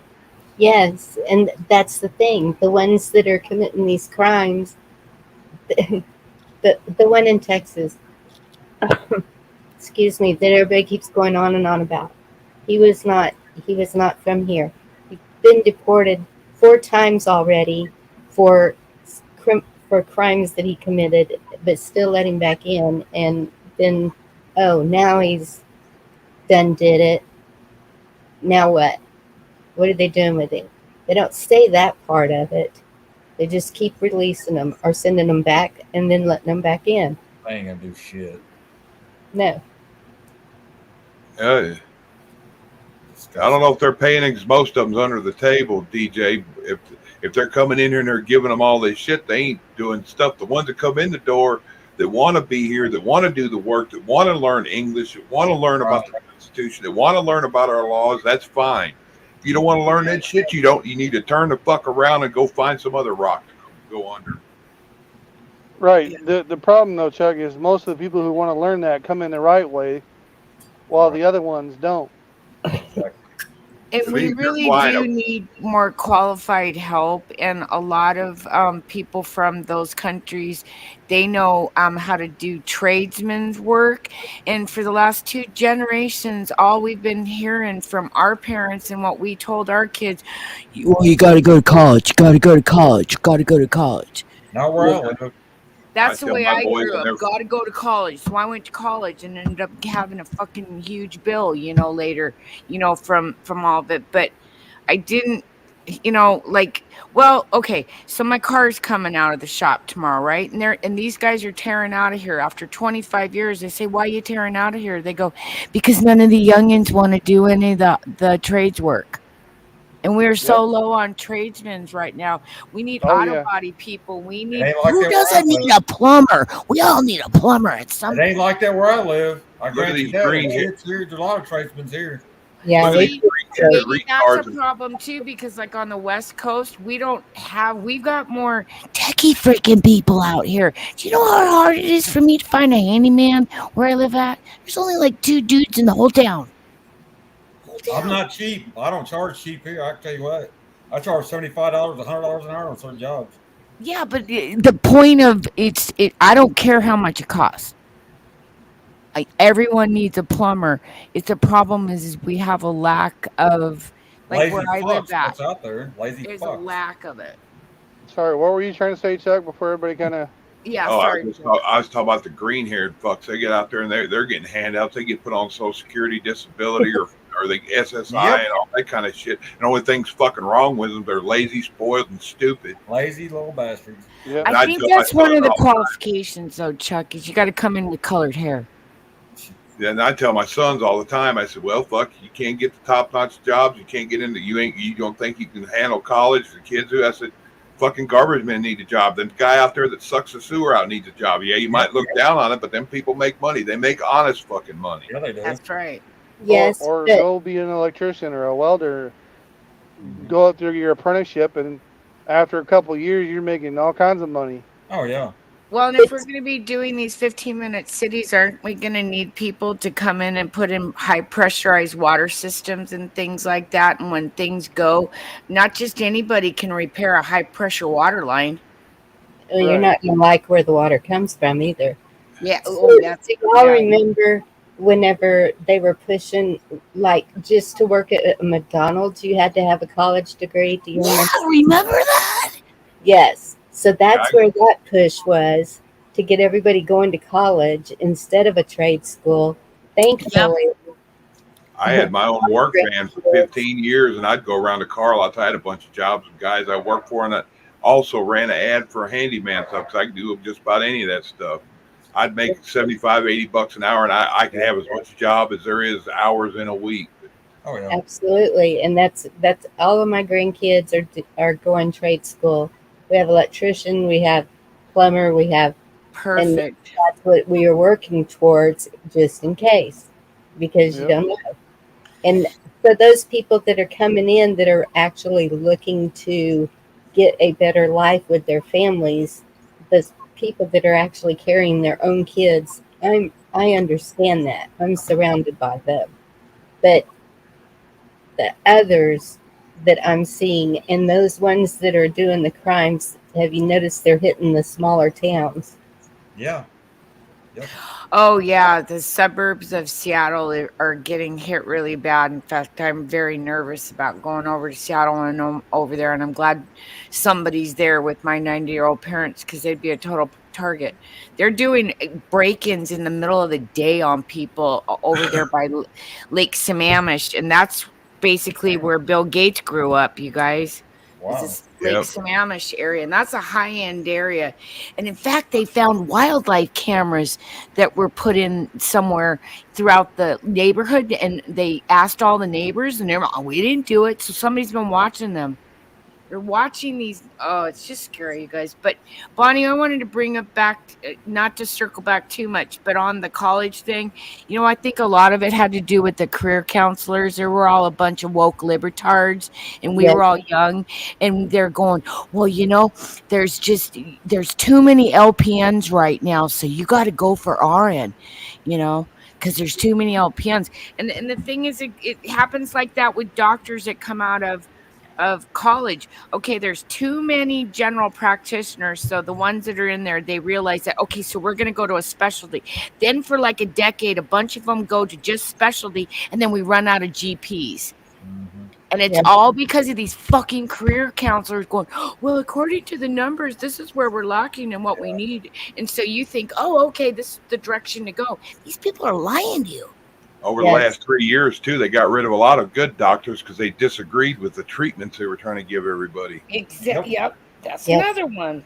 Yeah, we don't But have a doctor I do put a lot of blame on the career counselors because I could have went for just an LPN and I wouldn't have, had as much college and the stress and the money accrued from, my schooling wasn't cheap. And none of it was back then. I mean, remember when we were growing up, everything was expensive. Yeah. Hell, I got a degree in electronics. Shit, I learned how to build robotics and all that stuff when I was in school. And shit, I worked 12, 15 years for a European. I was a European car tech. Shit up. And I went out on my own because I can make my flag money myself, and I wasn't working for some other person. I had Volkswagen and I had Mercedes over here in Shreveport want me, and I said, you can't pay me enough. Well, tell us what you take. I'm like, you don't want to know my answer to that. That's what Jay kind of did and self-made himself with those pizza parlors back in the day, you guys. Yeah. No, it's not the pizza that we're thinking, okay? It's like real pizza, okay? Not dirty pizza. And he owned pizza parlors, and he was able to give both of his kids jobs during high school to keep them out of trouble. Yep, I always As soon told as them those keep kids were out of high school, boom, you know what? They got out of the pizza business. He's like, I'm done. Plus, the crash came from Obama and a potato. Yeah. That didn't help either, but... No, it's not. It's not potato. It's Magoo. Oh, Magoo. Mr. Magoo. Not potato, but that's what I prefer to call him. Magoo is a little more fitting. Yeah. Isn't it though? And and there's no potato racism here because I'm from Washington and we have some of the best potatoes from the ash from Mount St. Helens, so I don't want to be racist on potatoes. So Magoo sounds good. Yeah, no potato racism. Who doesn't love a good potato? Seriously. Does it matter the color? Yeah, it doesn't matter the color. They all taste so good. Scalloped or mashed, or you know what I mean? Yeah, the one we have is Khazarian fried potato. Mashed potatoes are nasty. I'm sorry. Oh, you don't care for them? Oh, But now baked or cut into home fries, outstanding. Love it all day long. There you go. But mashed, no, I'm sorry. Nope. You just haven't had the right kind of gravy. I'm a fry guy. I've had chocolate gravy. I've had country style gravy. I've had all kinds of gravy. Gravy's not the problem. The mashed potatoes is the problem. It just must be the texture you're not too fond of. It's got to be because, honestly, to borrow a movie line, mashed potatoes is the devil. That's what my husband says about pizza. He just sees it and he gains weight, he says, because they're so evil, wicked good, I guess. That's because he hasn't had homemade pizza. Homemade pizza is outstanding. Oh, we're starting. We're playing with the pizza thing next. That's the new thing. That's what his new thing was. Well, during COVID, my husband had to find a new hobby, and he decided he was going to be a chef because of these guys on YouTube. So next thing you know, boxes were coming with like cutting boards and knives, and all of a sudden, I'm like, "What's this?" He goes, "It's a souffle maker." What the hell is a souffle? I said, all it is a fancy way of sous vide chef stuff. Yeah, the souffle or souffle. Yeah, it's just a fancy water bin. It's a souffle pan. You cook your food for 72 hours in 150-degree water. Well, it holds it at the right temperature, and I guess they use it in a lot of high-end restaurants and stuff. But I'm thinking, why'd you get one of those? I wanted one of those Cold Stone Creamery freeze things so I could, roll my ice cream like they do in Japan. Looks really cool on the street. And I like cooking and all that stuff, but I'd be happy with just one of that mixer, that one that everybody wants for dough and all that. The KitchenAid. KitchenAid mixer. I got that. But you know what? KitchenAids are good, and I agree with you on that. But if you're gonna do pizza, just make your own little brick oven out in the backyard, and just cook it out there. Yep. I That's don't not have fun in my Texas, counter. big puppet. I'd have to build an island in my kitchen just to set it up to where I'd have a butcher block so I could have that and other stuff. Because I have no room on my counters in my kitchen. Well, in And Texas, we don't like being outside in the summer. It's over 100 degrees. Hey, Chuck, can I address Ed's comment real quick? Go ahead. Okay, he said, "Hey, Tins, love your show. Nice to see you, though. Can I ask you why you have a one eye in your intro?" Okay, first of all, I didn't make the intro. It was Crazy Irish, and she was trying to make the world zoom into my eye, like let's go look at the world through my eyes or whatever, and a chick eye, so that I'm a chick and not a sham. Yeah. So, but no Illuminati stuff, guarantee. Okay, it was just something she put together. Crazy Irish, we love her too. Okay. Hi, Hug. All right. I'm gonna hop. As fun as this is, I'm gonna hop down and go to bed. I gotta get up early, so y'all be safe. No. Good talking with you. Good night. I gotta get up and play with all the stupid people in traffic by 6:30, so I need some sleep. As long as I didn't run you off, okay? No, it had nothing to do with you. It's all if I have to get up early and make this appointment time. So He's got to get his rest so he can be ready to play in traffic. Mm-hmm. Well, angels on your pillows. Drive safe. Yep. Thank you. Good night. We'll see you later, bud.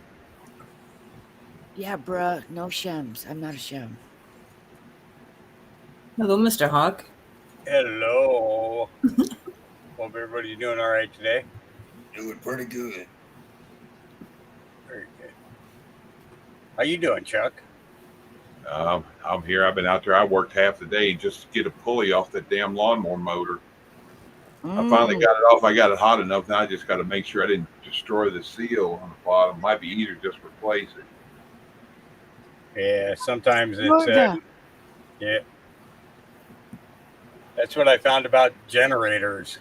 Is there's a certain point where you just can't fix them, and you're better off just buying a new one, because replacing the motor, replacing the brushes, and the power distribution things, and all that, it costs as much as it does to buy a friggin' new one.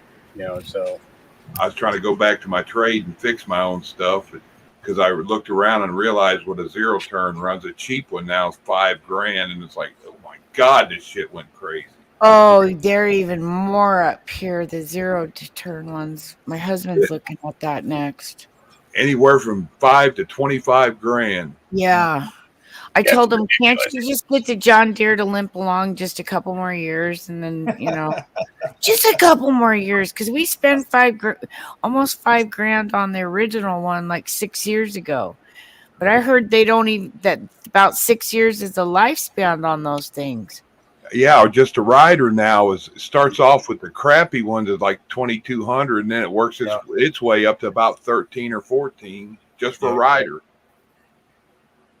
Well, and then all the parts you got to get if you want the Thatcher and the bagger and all the toys. Yeah, you can add. Yeah, or the deck thing. AJ's trying to get me to buy the decking thing for $150 that goes on the John Deere for my husband and make the lines. And you don't have to like really work to make the lines; it makes it for you. Yeah. And there's speaking of H&J's right there. There's people around here that rebuild them, and you can get a rebuilt for about $300. And then swap meets, you can get them pretty reasonably priced too. Just saying. The only thing about swap meets is it's hard to test it out. Right. Yeah. Usually they'll let you, but I don't know. Of seeing how the cutting deck and everything works, and and stuff like that. The only way you find that out is by bringing it home. So that's true. Because most swap meets don't have like a grass area you can go cut. True. Because you can tell when the blades are messed up, but the other stuff, like you said, Hawk, you can't tell until you get it on grass at a piece of property. Yep. How it's gonna work. I had bought a what was called a hedgehog. Or a brush hog. It's a big walk behind that basically it has 3 wheels on the front, and the cutting mechanism that's on it is designed to cut in a 26-inch wide path. Ooh. And I bought it used, and and I got it for like $125, so it wasn't a great expense or anything like that. The guy was just desperate to get rid of it. He needed money really bad, and so I bought it from him, brought it home. I used it for about 3 months out here, cutting back the blackberry bushes because they get so thick out here. It's ridiculous. Oh yeah, West and Coast. and new what's funny about the blackberry bush is if the tops get tall enough that they reach down, then the tops will root and start a whole new plant. So you've got to really like level it off at the ground, but even by the end of the summertime, it's back up there again, and so I got the early cut done, and then it came up to right at the end of the summer. I grabbed it out to cut it all back again, and I went to roll it out, and I got it like 10 feet, and then the whole motor setting mount all came apart. Oh. And to get a new one is like $1,300 or $1,400, and I just wasn't going to spend that money to get a new one. But the guy said even just buying the parts for it, when he got done totaling up the 6 parts that were necessary in order for me to reassemble it, he listed off all 6 parts and the prices of it, and it's for another $200 I could get a brand new one. Oh yeah. And it was like, yeah, it came out to like almost $1,000, and a brand new one was $1,200. So why not just buy a new one and then have the old one for parts? Kind of thing. And I just did, yeah. I hear you on that one. Yeah, save the other one for parts. Yep. But that was probably the best cutting deck I had ever seen, for clearing them out, because it just, as soon as it hit those blackberry bushes, it was like the happiest cutting machine in the world. I mean, you could almost say that this thing was giggling as I was pushing it through the bush. It was like, I mean, the way that it seemed so happy. Yeah. Oh, that's cool. Look at the kitty cat. Hello, kitty. I'm gonna pop over, you guys, because Jay and I are gonna go live here in like an hour. All right, we might see you in a bit then. Yeah, well, no, you guys keep going and doing your thing, and if you can, come on over. We'll talk about some weird shit over there, and you guys are welcome up on the panel because I'm gonna kind of open it up a little bit tonight, just because. Why not Wednesday, right? Yeah. Yeah, it's gonna be Humpday Blues. Good Hey, night, Dave. Doc. Nice I'm to meet tired, you. dude. I'm about to fall asleep. Well, I'll try not to make it too boring. And Hawk, you can come on over too, Good night, and guys. Chuck and Bonnie, if you guys want to come up on, and Jen, if you guys want to come on the panel also. Yeah. We'll see you later, David. Bye, Dave. We'll see you soon, you guys. There you go. There's one for you. You can't see the bottom, but that's Let's Get Hammered. Yep. Pelosi. That's his favorite stuff. I wouldn't doubt it. I don't put nothing past any of them people now. None whatsoever. No.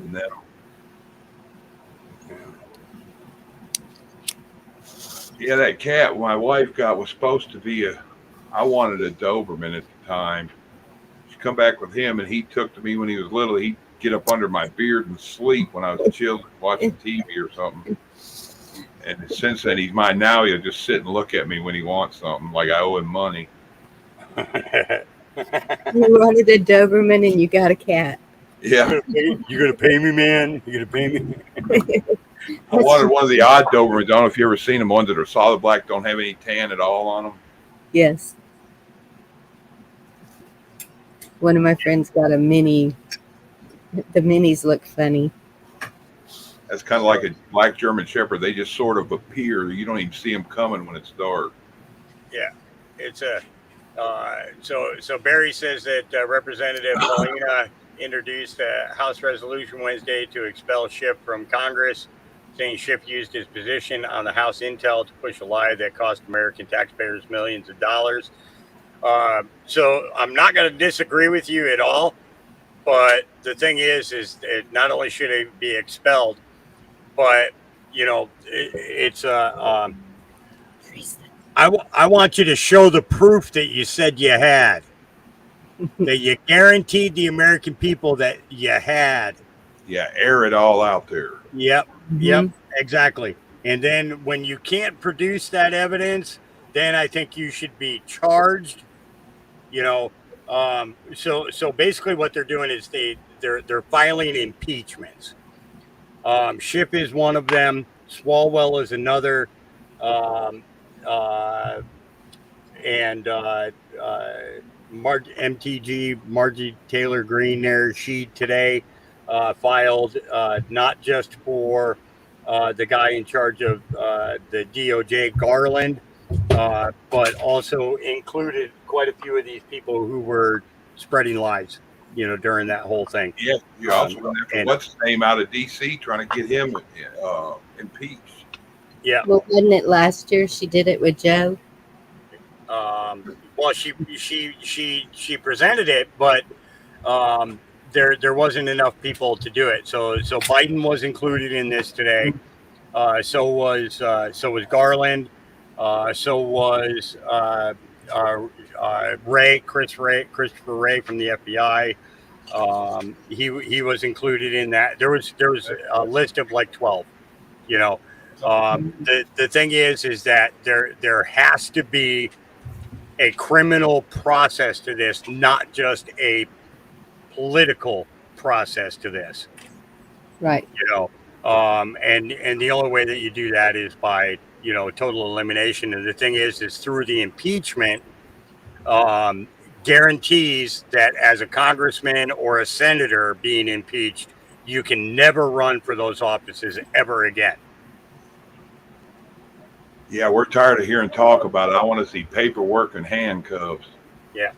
Well, she introduced the bill today, so we'll see what happens. And get this, it was a 1-page document. That she did. Simple. Everything was simple and precise. The charges, everything all the way down the line, and it was all on 1 page. So there. No pork things put in there, no funding for Ukraine or any of that other crap. It was just 1 page, and it was direct and to the point, no fluff. And it didn't take them 3 weeks to read it. Nope. And nobody can complain that bill. Any bill should be self-explanatory and simple. Like, we want a stop sign on every corner. Okay, that should be 1 paragraph. That's all we need to see. Yep.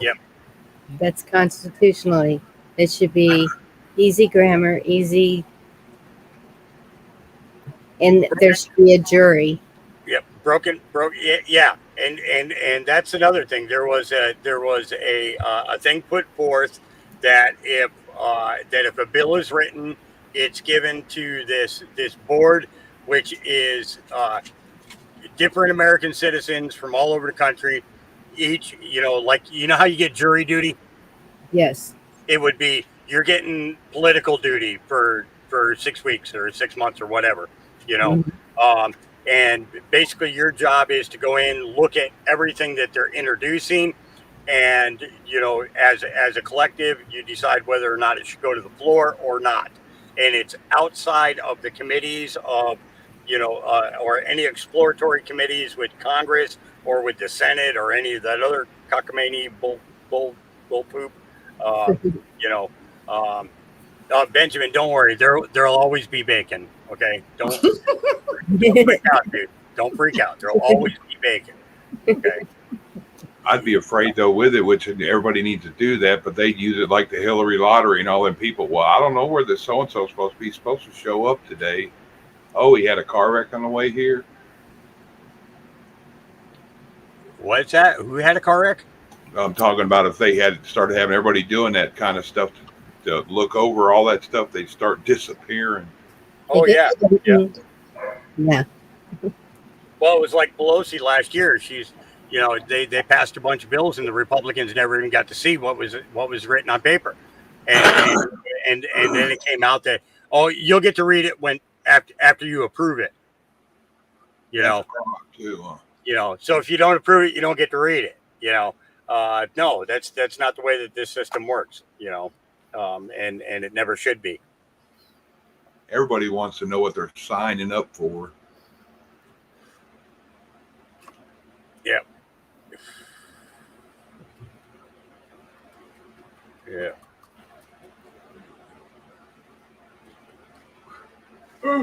Frog legs. That's what I'm going to have on Friday. He's asking Yorga if his body was to your liking. Well, I might have got the legs.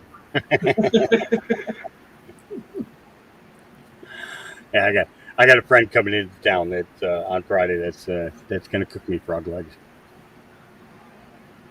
I haven't had them in years. It's been about 15, 16 years, somewhere around there since I had them last. So Chinese buffet over here, about 20 miles away, they do them in their buffet. I've had them; they're good. I like frog legs, but there's so many other things I'd rather have when I go there. So. Yeah. It's kind of a select thing, but they are great with rice. It's not something that I would do up potatoes to go with. Yeah,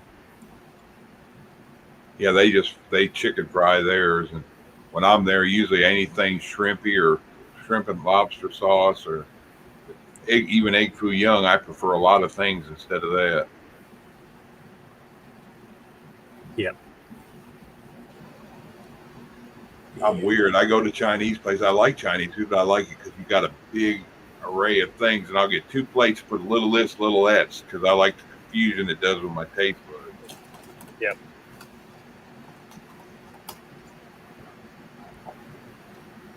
Just got my mouth watering now.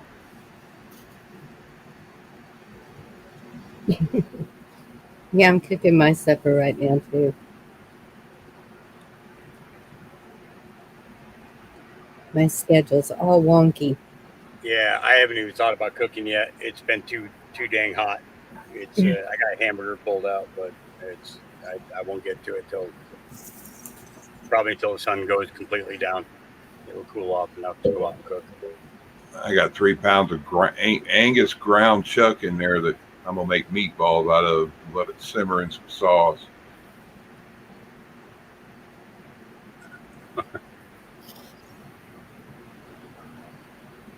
Sounds good, Jack.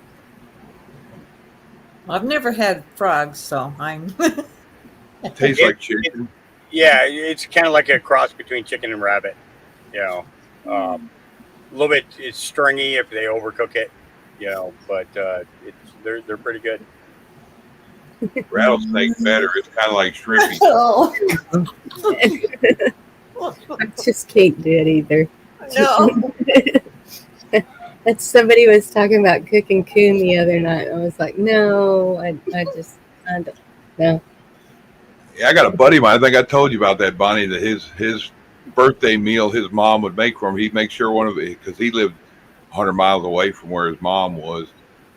He'd come into town, but he'd get hold of one of his friends and tell him to catch her, go out and get a coon. And his mom would make him coon and sweet potatoes. She'd bake it like a roast together, and he loved that. I guess if I had grown up on it, maybe, but I've just never even heard of cooking coon around here. Anyway. That's like chitlins. First time I ever had it, I didn't know what it was, and I ate it. It was good. And they told me, and I was like, "Oh, a whole plate of buttholes. Okay, yum." That's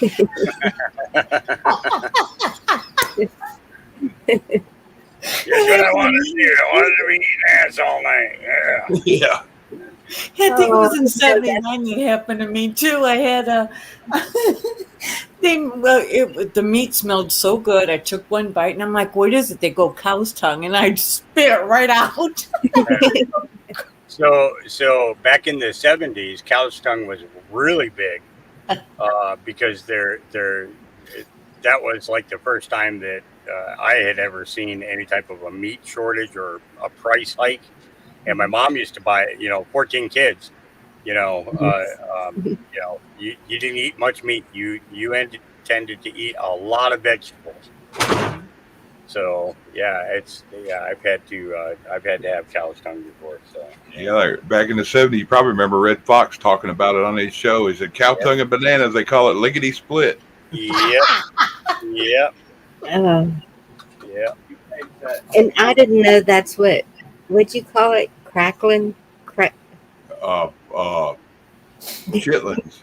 Chitlins. I Yeah, didn't know that's what that was. pork intestine. I was thinking it was like the Krispies left over from Oh something. no. Chitlins is all buttholes. And you got to wash it and rinse it and wash it and rinse it and do that. No, Get all the stank out of it.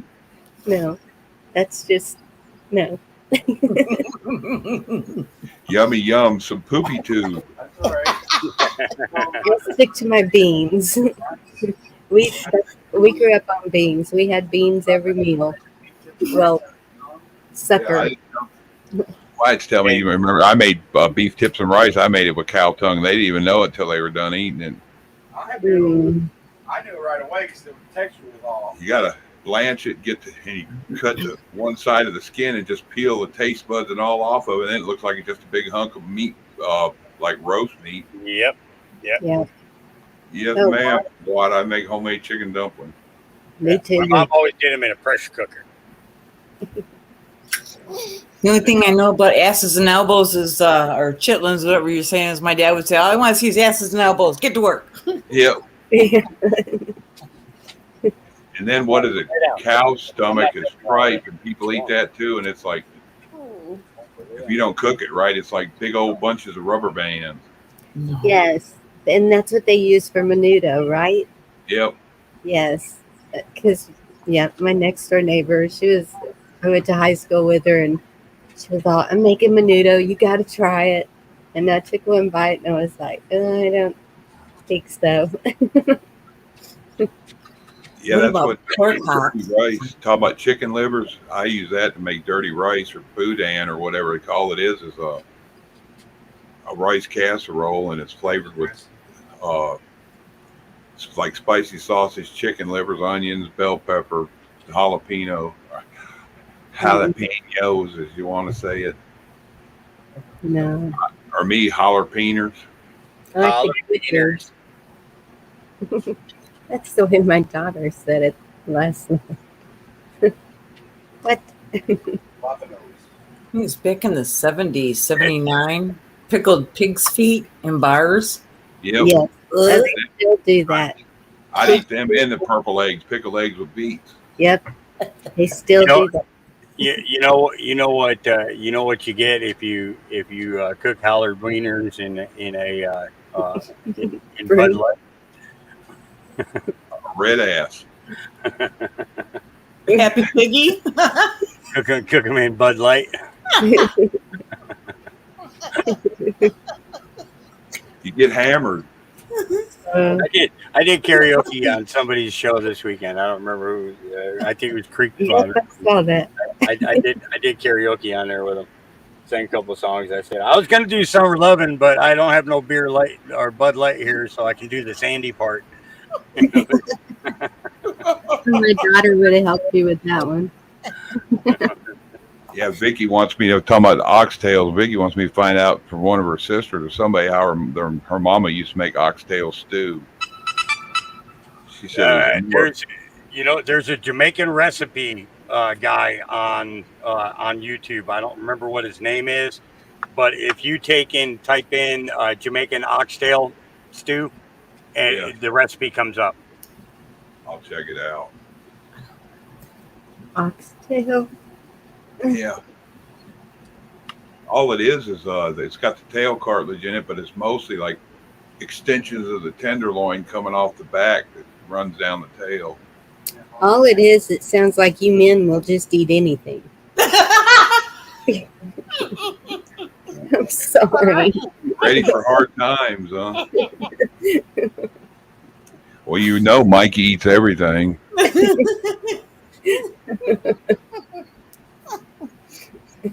Load and go. Don't miss no meals either. I said, don't miss no meals either. Are we being bad, Bonnie? I'm sorry. What? Are we being bad? No, I'm just. Y'all remember the joke from the 70s when you remember Mikey off the, what was it, bologna commercial or whatever he was on? The old joke they had about that was, what do you get 90-year-old grandma for her birthday? Mikey, because he eats anything. Yeah, life cereal, I think it was. Yep, that's what it was. Yes. That big redhead that did the Big Red commercials. I went to high school with him. Yeah. Yeah. Yeah. I was watching something, the kid, that Mikey kid, there's some kid that went to school with him said he was an oddball. It seems like he was a Mikey too, and I keep trying to remember what his name was, and that's all that keeps popping in my head is Mikey. Frog said he'll try anything 14 times. I just will not try buttholes and tails. No. Yeah. I want some frog legs now that Hawk was talking about it. Frog, stay still. I was working at a restaurant and I had to taste whatever they served so I would be able to tell the people what it tasted like. Well, I was the wrong person to do that because I'm not going to lie. But they did make me taste frog legs and what's snails? Escargot. Escargot, yeah. Yummy. And snails are actually pretty good. Yes, the escargot was good, but the frog legs I wasn't too fond of. And usually, if people go in for frog legs, though, they know what they're getting. That's not just something you order out of the blue. Usually, First time I ate frog legs, I was like 10 or 11, and Dad's like, "Here, watch me clean this." He cleaned it, and then he started. As he was cleaning it, he cut them off there. They were still kicking. Yeah, they try to get away. But no, ever since then, I've eaten frog legs whenever I can. new pie isn't bad. Happy, are you talking about the? Ew. Surely not the dried patties that we toss. No. You threw them too, Bonnie? The cow turd? Yes. Yeah. So, Bonnie, if you went over to an Indian person's house, and you had they had a They had a what? lamb head. You wouldn't eat none of it? A lamb head? Yeah. They stew lamb heads. They say the delicacy is the eyeballs. No. No. So it's like a really hot, warm, seasoned grape.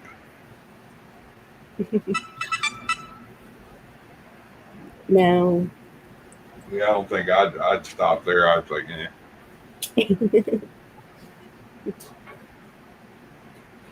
I haven't heard half of the stuff you guys talking about. I'm glad I lived a sheltered life. I remember eating pig brains and eggs as a kid. I still have my stomach. Mushrooms grow on compost. Yeah, this weekend is Morel Mushroom Festival. Yeehaw! Oh, goodness. She's trying to change the story. Yeah, we just had a big fish fry for Mother's Day. The fire department puts it on. Jerry Lee said Testicle Festival eating gathering happening next week at a bar 2 miles away. I'll pass. Testicle Festival? Probably Mountain oysters. Yeah, that's they're going to be taking. Yeah. No, I'll pass on that too. It's the cream-filled kind. Well, that's check on my stuff for. I've always said it. I'll try anything once. I'll pass at that. Yeah. That's too close. There's not enough pot for me to smoke to no. Put myself in that situation. It's Just like it's the best you ever had smoked, and the only thing there is some of those cooked, nothing else to eat, and you got the killer munchies. Like, I'll be hungry. I watched a video a while back where this chick went on a date with her boyfriend, and he ordered that for her because she had got up, went to the bathroom, and it was an appetizer. And she come back and started eating them, and he's sitting there laughing at her, and she's like, "What you laughing at?" He's like, "Is that good?" She's like, "Yeah, it's real good. You know what that is, don't you?" He's like, "No, what?" "That's testicles." Yeah. She looked at him and started gagging, and then she realized that it's not that bad. That'd be one of the things somebody sneaked in on me. I'd get really pissed, probably. Here's my little sidekick. This Looks is pretty very big. He doesn't look little. No, Prefontaine is his name from the what is it? The Olympics, whatever. My daughter named him. Prefontaine. So Prefontaine was a prisoner. Was he? And they found out that he could run, and they built a track at the prison that he was at. And I'm trying to think of what state he was in. Dang nabbit, yeah. He was scouted for the Olympics while running. They came and did his Olympic trial time there at the prison. Mm-hmm. And then once the parole board found out that the Olympics wanted him, they gave him his parole. Oh, wow. Yeah, Jen, that's a big old boy. Looks like Maine Coon almost big as he is. Uh-huh. He's a porky bean. But he keeps my service dog, happy when I'm not here during storms. But, yeah, I'm having a hard time with her my service dog wearing her, what are they called? Yeah, thank you, vest. Yeah. She's just really fighting it. Yeah, my cat, he'll let you know quick there's storms. They ain't even hearing none of it yet. It don't even look cloudy, and he'll come freaking out in the rooms, looking all over like there's something in here. He'll leave, come back, and he'll get on stuff and just look out towards the window, even though the curtains are closed, like he can see something. Mm-hmm. Mm-hmm. So I've had this pipe sitting on my desk since about 1 o'clock this afternoon, unlit. It's lonely. Wow. Not anymore. Yeah, my supper's done, but I'm gonna wait for my stomach to calm down a little now. Yeah, who can go to sleep after hearing all that stuff?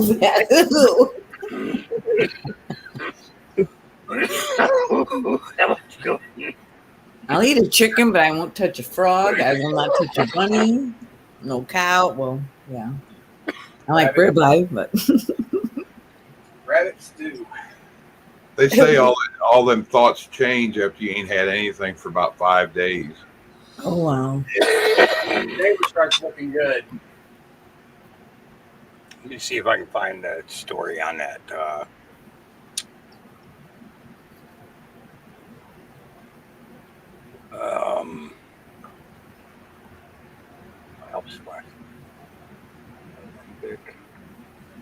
What was it? Bear Grylls was talking about you'll drink your own urine about 2 days in of not having any water.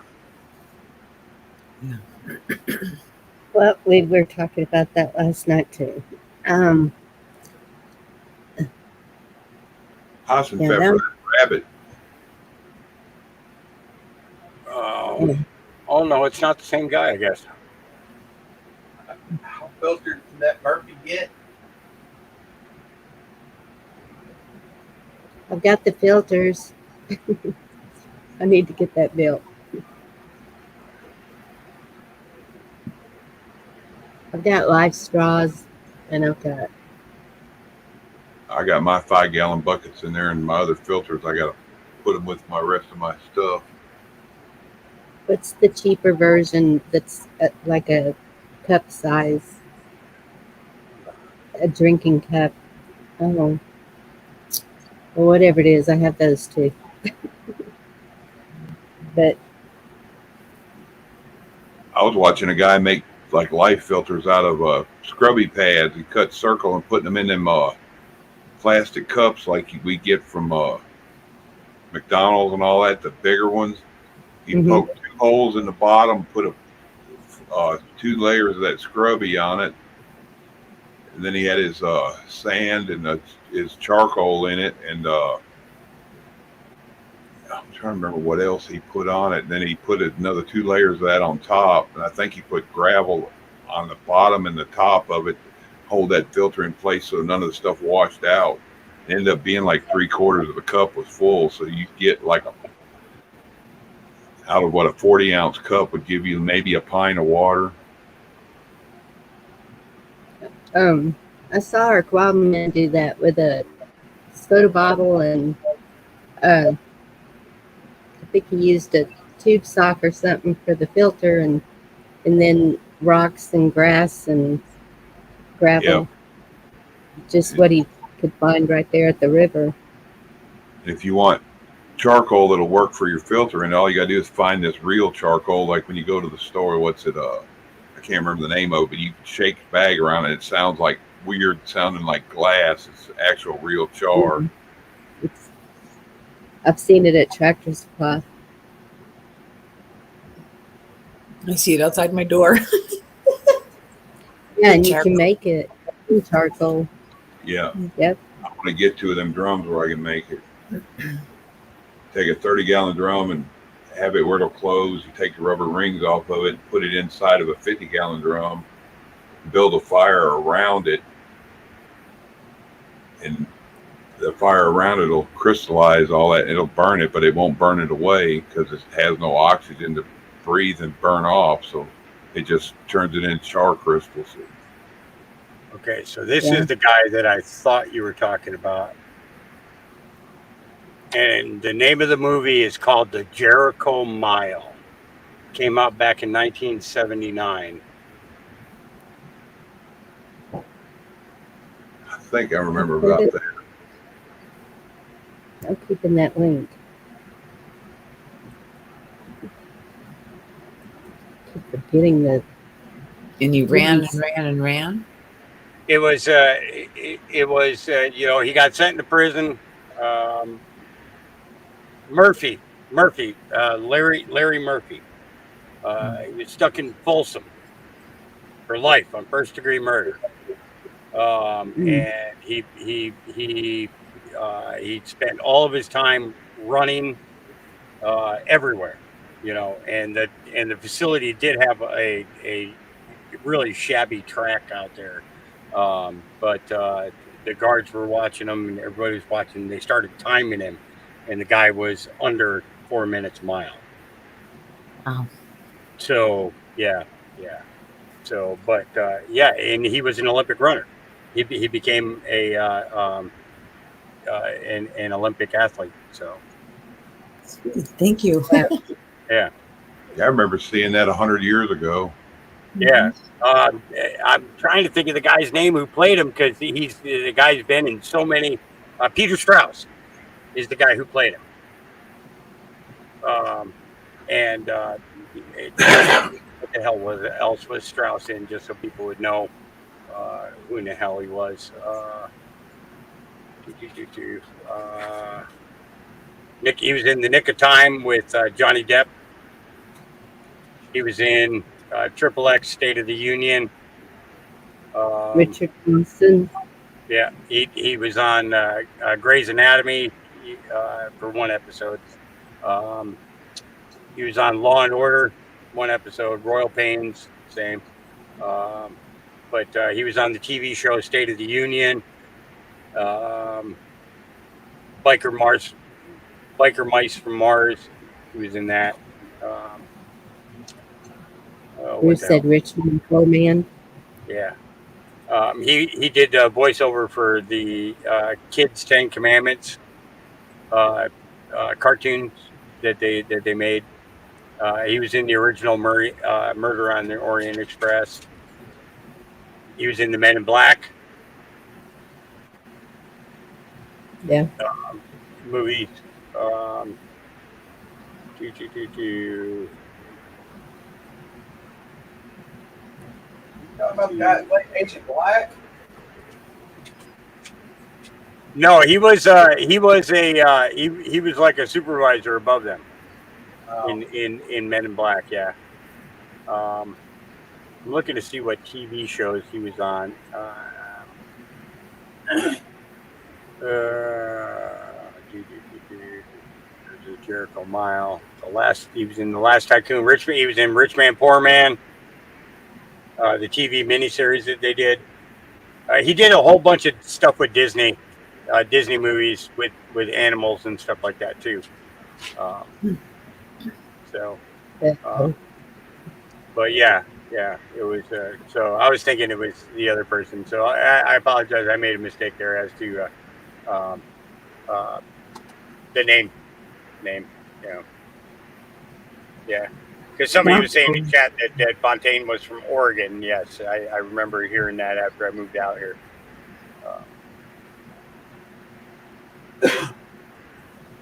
Yeah, and he died young too. He was like he was in his early 20s when he died, which was a real shame. Could have been a really big. I don't want to call him a hero, but a mentor. For up and coming track runners and stuff like that. He could have, he could have been one of the best. Like Michael Jordan. Michael Jordan when he got big, he took the time, went back to his community and stuff, spent time with the kids in the community and stuff, teaching them, teaching them the discipline and everything about, about what direction they should take in the game. So it's that kind of thing. It's when you're giving back to your community immediately and not gaining fame and fortune and going out into the community because you have to, because your agent said you have to, kind of thing. He wanted to do it on his own, and he did. He made it a point of it. All the way through college, he did that, and then in the pros, he did the same thing. So. I have to ask my daughter about that because she was in track and cross country, and she's a 2-mile long distance runner. And I'd like to know the story behind why she named the cat that. And but yeah, she was went to college, and all my kids did, and it's interesting. And I remember that movie. The Jericho Mile. Yeah.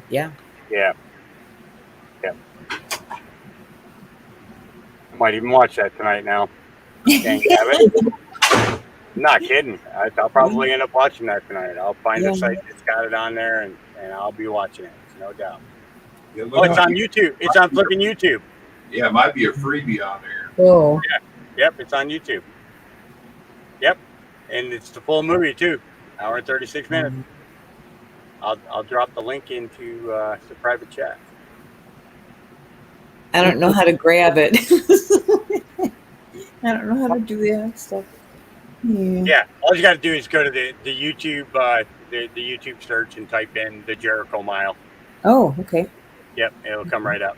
Yeah, hour and 36 minutes long. Yeah. Thank you. And it's a really cool story. It was to see somebody just like in a position where thought they were going to die in prison. Ended up becoming something that they never would have dreamed was possible. It's think about all the good things that happen in your life. And you begin to realize, it's what some people say to me. I'm not worthy of this. I'm not worthy of that. I'm not worthy of this. I'm not worthy of that. How do you know you're not worthy of it? How do you know that? Oh gosh, Hulk. It's like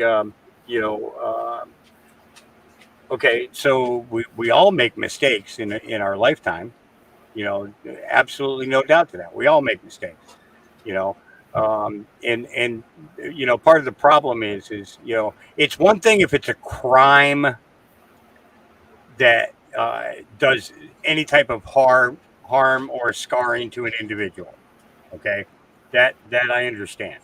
You know, but when it comes to just everyday things, you know, you do something stupid. You know, maybe you burgled a home when you were a teenager or something like that. Um, you know, there's a certain point where you know people need to get past that crap and stop holding people down because of the fact that you can find a police record from 30 years ago, 40 years ago. You know, you know, give them a break because they're not the same person anymore. And it takes so much to get people to understand that people change, you know, and it's like either we're going to give them the opportunity to become a better person, or we need to get the hell out of the way. Period. You know, it just you know. But I mean, if it's somebody who did something in the last couple of years or something like that, I can understand where you know where people would you know be you know judgmental in some ways, you know. But you know, we also have to remember, you know, we were told not to judge because when it comes down to it, we're going to be judged too. So, you know, the sins of the flesh are not as bad as the sins of the spirit, but to you know, it's like the saying, every man who goes to prison says he's innocent. You know, well, think of it like this: uh, what have we learned in the last 4 years about about prisons and what they do to people, regardless of whether they're guilty or not? You know, Yes. we're watching that happen right there in Washington D.C. You know, we're seeing people in prison or in county jails or whatever. You know, sitting there waiting and waiting and waiting and waiting and waiting and waiting and waiting. You know, for somebody to come out of the woodwork and set them free for just being Americans. You know, Yes. and you know, to be a victim of that system, you know, is just it's ridiculous. It just is. Chuck, can you share that movie to chat, the second one? Yeah, I don't have a wrench, so I can't drop links in there. Jerry Lee was asking, and I can't type in chat when I'm up on panel, so, unless I go to my phone. I can't grab the link on the private on my phone. Yeah. Say something in chat, Hawk. I thought you had a wrench. What's that? Say something in chat. I thought you had a wrench. No. It was. I actually closed my my YouTube this time. And that's what I was going to say with the different channels. I think that's why, because I was like, wait, I thought you were in mine too. And Yeah, well, it seems that every time I get they pull one of my videos, it seems like all my wrenches go away. oh, Yeah, YouTube does their own mod purge, I think. Yeah. If they take you, if they give you a strike for something, then they take away your ability to mod. be wrenched, you know, or they take away anything that you're wrenched to currently. If you have only like 19 subscribers on your channel, are you still able? Can you, like the three of you, see on my community page? Yeah. Why Yeah. would you be able to see on your page? Okay. I'm just curious. I didn't know. Yeah. Have you posted something? Oh, I got a bunch of stuff posted. Do I have your channel? I don't know. I don't know how to really operate it. All I do is just throw stuff on my community page. There's a couple shorts. There's a couple little, 2-3 minute videos. I don't know. I got What's the it cure called? on there. Huh? What's your channel called? My name, Avoca Jen. AVOCA. Yeah. Dash. Yeah. Jen. Okay. Kind of some odd stuff on there, but my community page is pretty full, and I don't know with the stuff I put up if I'm going to get pulled down or if they can do it. I don't know yeah. I got the Run for the Cure and all kinds of different little sneaky stuff on there. Some good stuff, some awake stuff. I could put more. I'll look it up. Okay. We'll share your link and get you some more subs. I don't know how to do the link thingy. I have 2 or 3 wrenches, but I have no idea how to throw a copy paste. I can't do it. I don't know. Dee tried showing me when I was out in California last year, and I have no clue how to do it. Thank you too, girl. There's a big difference in it. You're on a phone or on a computer too. Yes, it is. Because if I try to go up on panel on a phone, I'm so lost. And then I finally find chat, and then I boot myself, and it's just it's totally different. Remember that one time I jumped on Chuck's? I think I was in the backyard, and it was raining or snowing or something a couple months back. And then Chuck goes, "Well, just push the button on the bottom," and I did, and I was gone. Yes. But I've kicked myself off my strings a few times. But I always came back in like I meant to do it. I meant to do that. Oh, Keno, thank you. Oh my gosh, that's awesome to see that. Thank you, Keno. Don't sub, you guys. Don't sub. It's just about trails and different oddball stuff. Please do not sub. Too late. Too late. Not only did I sub, but I asked for all of the notifications, not just a couple of them. Oh my God. Well, I see that where some people, they have community pages but don't have the subs for it. And a lot of people had to. It might have been a certain time when you got it. Maybe they gave it to people before they hit it, or either that, or you had a big page at one time. Yeah. So you got Run from the Cure up there. Right on. Yep. So if you guys are looking for the story of the guy who first started putting Rick Simpson's oil out there to combat cancer, she's got the link right there in her community page. Yeah, that's awesome. I'm going through all of them now. Oh yeah. Uh-oh. The very first one is Jesus Saves, and that's about a mile from my house up on a rock on a hill that these people, they're long gone, but the generations of families that have kept it up, it's in rock, and they paint it every year, and they mow the grass, and it's beautiful. It's right up on the hill, and it's one of my first posts. That's awesome. Yeah, I've been wanting to do a video of the Hollow Cross, Kerrville. It's I don't think it's called the Hollow Cross. It's like 77 foot high, 7 foot wide, and the statues, they have these sculptures, and they're painted. They're just beautiful. One of them is when she's knelt down washing Jesus' feet. The whole thing is shaped like a cross too. The landscaping, when you're doing an aerial of it. I've showed the video on the live one time. Oh wow! I just love going there. And they have rocks, and you can put your prayer on the rock and leave it there. And we've been going there for years. I just love it. Aww. Such a peaceful. It's up on a hill. See hill country all over the place. Oh, you watched Doug and Stacy. Oh my gosh. Me too. Yep. I think we all do. I used to, but he's got a lot of doom and gloom about him. Yeah. Little, yeah. it's a I can't do the doom and gloom. You know, Yeah, I'm selective. Yeah. I'm not built for that anymore. You know, it's Yeah.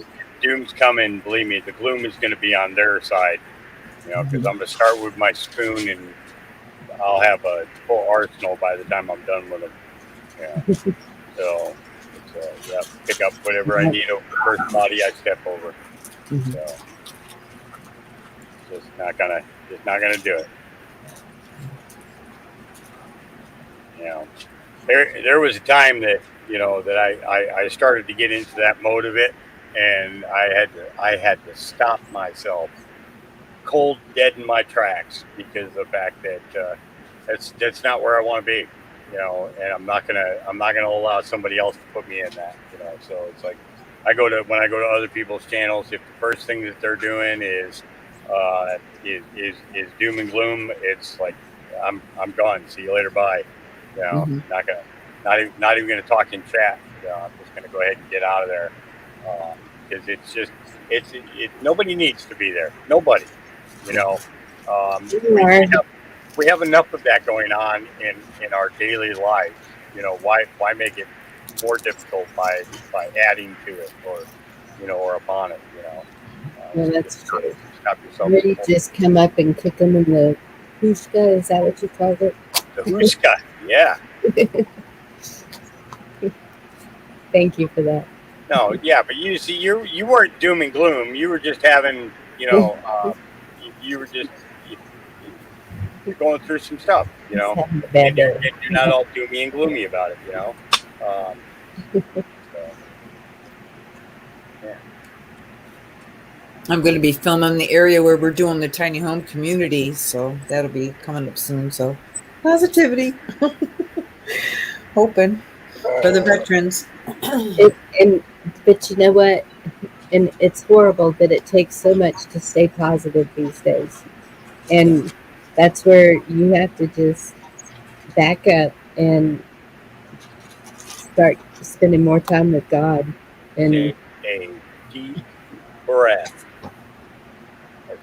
That's what you do. You back up and you take one big deep breath, and then you slowly exhale it and say, "Is that what I really want to get myself into?" Yeah.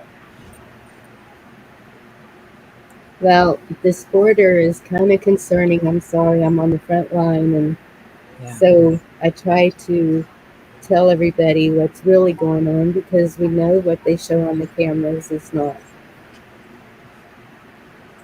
And it does affect the whole United States, not just here. But, yep, deep breath, no border. Not talking about it. Yeah. Yeah.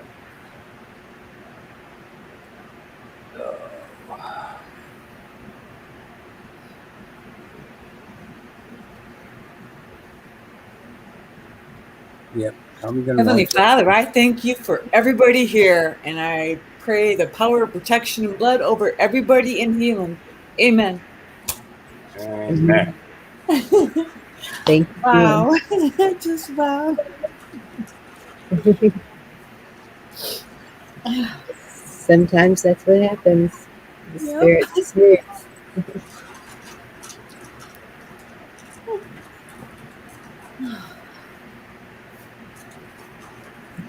Yeah. All right. Well, listen, I actually just came up to say hi. I didn't plan on hanging out this long, but I'm gonna boogie because now it's getting dark, and I can go out there and cook my dinner. It'll be cooled off a bit. So I will talk with y'all later. Sounds good, Hawk. Thank you. Take care, Hawk. Thank you. Be good, everybody. Bye. You too. Take care. And I'll be number 2. I'll say goodbye. Thank you, Chuck, so much for having me. You're welcome, and thanks for coming up. Yeah, thank you. I had to share the info, and it was awesome. Bye, everybody in chat. Bye, Bonnie. Love y'all. Thank you, Jen. You have a good evening. Love you. You too. Bye-bye. Love, bye. And here we are, little brother. Run away all of a sudden. Oh. Do what? Should everybody run away all of a sudden? Well, it ain't really all of a sudden, almost 3 hours.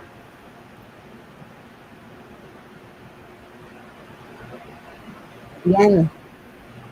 We've been on almost 3 hours. That's good.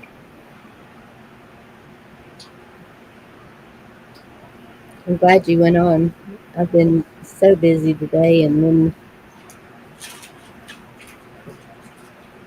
sorry I was late. Fine. A bunch of our comrades have come up among the missing unless they're out there not talking. Yeah.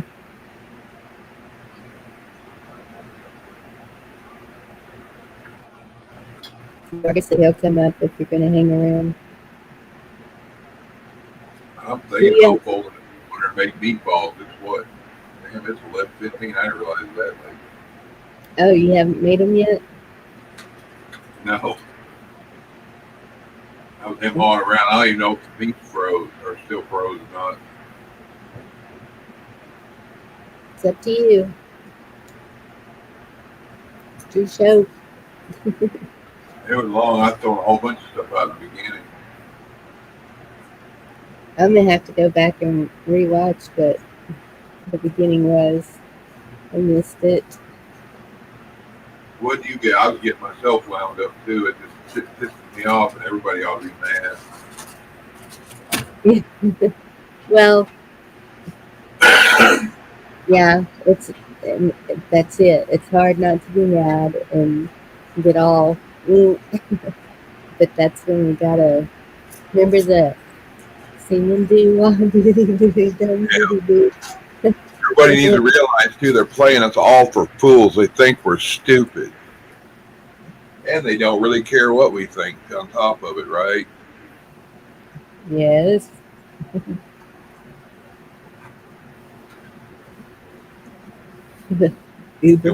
Somebody like me or Bonnie or whoever points it out, then they're like, "I don't believe them. They're idiots. You don't believe them. We're here to help you." Do you have the Uber where you live? I don't think they'd come out here. Yeah, we don't either. We don't get any hub grub or whatever it's Grubhub. If they did happen to come way out here, like where you're at or I'm at, they probably charge you $50 to bring it. Yes. I did one time where I told you where the state line is up here, where that cigarette store bar is. Uh-huh. I met them in the parking lot one time because I told them where I was at, and they're like, "Well, we don't cross state lines." I said, "Well, I'm up here hanging out at so-and-so bar," and they looked at me, that's in Radius. That's over there in Greenwood. I'm like, "All right, I'll meet you up. Is any charge on it?" "No, that's in the Radius still." So cool. So I drove 1 minute away, which I don't care about. If they had a place here, I'd get their stuff from. I forget what it was I ordered. Yep. I want to say it's a place I told you makes all them sandwiches, and you can buy that family catfish thing where it's like 20 pieces of catfish, fries, hush puppies, and I think they give you like coleslaw and stuff like that, enough to feed 4 to 6 or 8 people, whatever it is. It's like $35. Dang. That usually happens when Andrew and Vicky want fish, and it's her payday, and she's like, "Call an order and get some of that fish." Yep.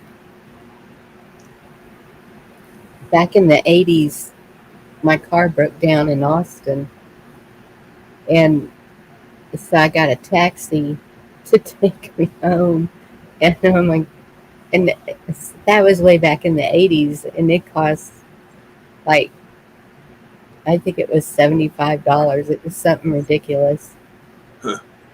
But I couldn't get anyone to come pick up my car until the next day, and so it was just, okay, I got to get home. Take a taxi. Yeah, that's crazy. That's like me. I've always been the person who would give somebody rides, but usually when I need one, of like, nobody answers. Like they must see. Oh, he posted on Facebook. His car's out. Don't answer the phone. That's because you can't fit in anybody's car, Chucky baby. You're too big.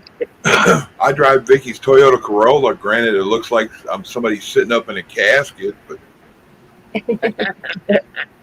You know what? I'm not a big person, but I have a 75 Corvette. You guys know that. And just getting in it, you have to have this plan, where you sit your ass down in it and then your two legs go this way.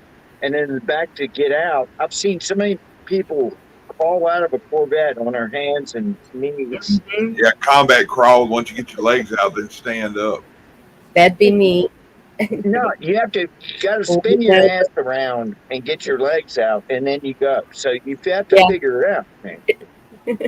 Mercedes 500 SL or 550 SL, something like. You remember the two-door sports car that had the little pop-off roof on them? The Pagoda, that was called the Pagoda top. Yeah. Those right there. Unless the top's off, I can get in them by. I'll step in and put one leg in and like kind of bow leg it out, my knee towards the console thing, and then I get that in there, and then I slide in, and then I have to take my left leg and wrap it around the back of my head, slide it down. And by the time I'm in there, it's like I've half slid into a 5-gallon bucket is what it feels like. The one that got me though, which surprised me, was the old British Jaguar, as they say. What, Bonnie? XKE. Sorry, Eureka. No, I apologize. I didn't mean to break your arm. Hey, y'all, thanks. Being rated for rescue. Hey, everybody.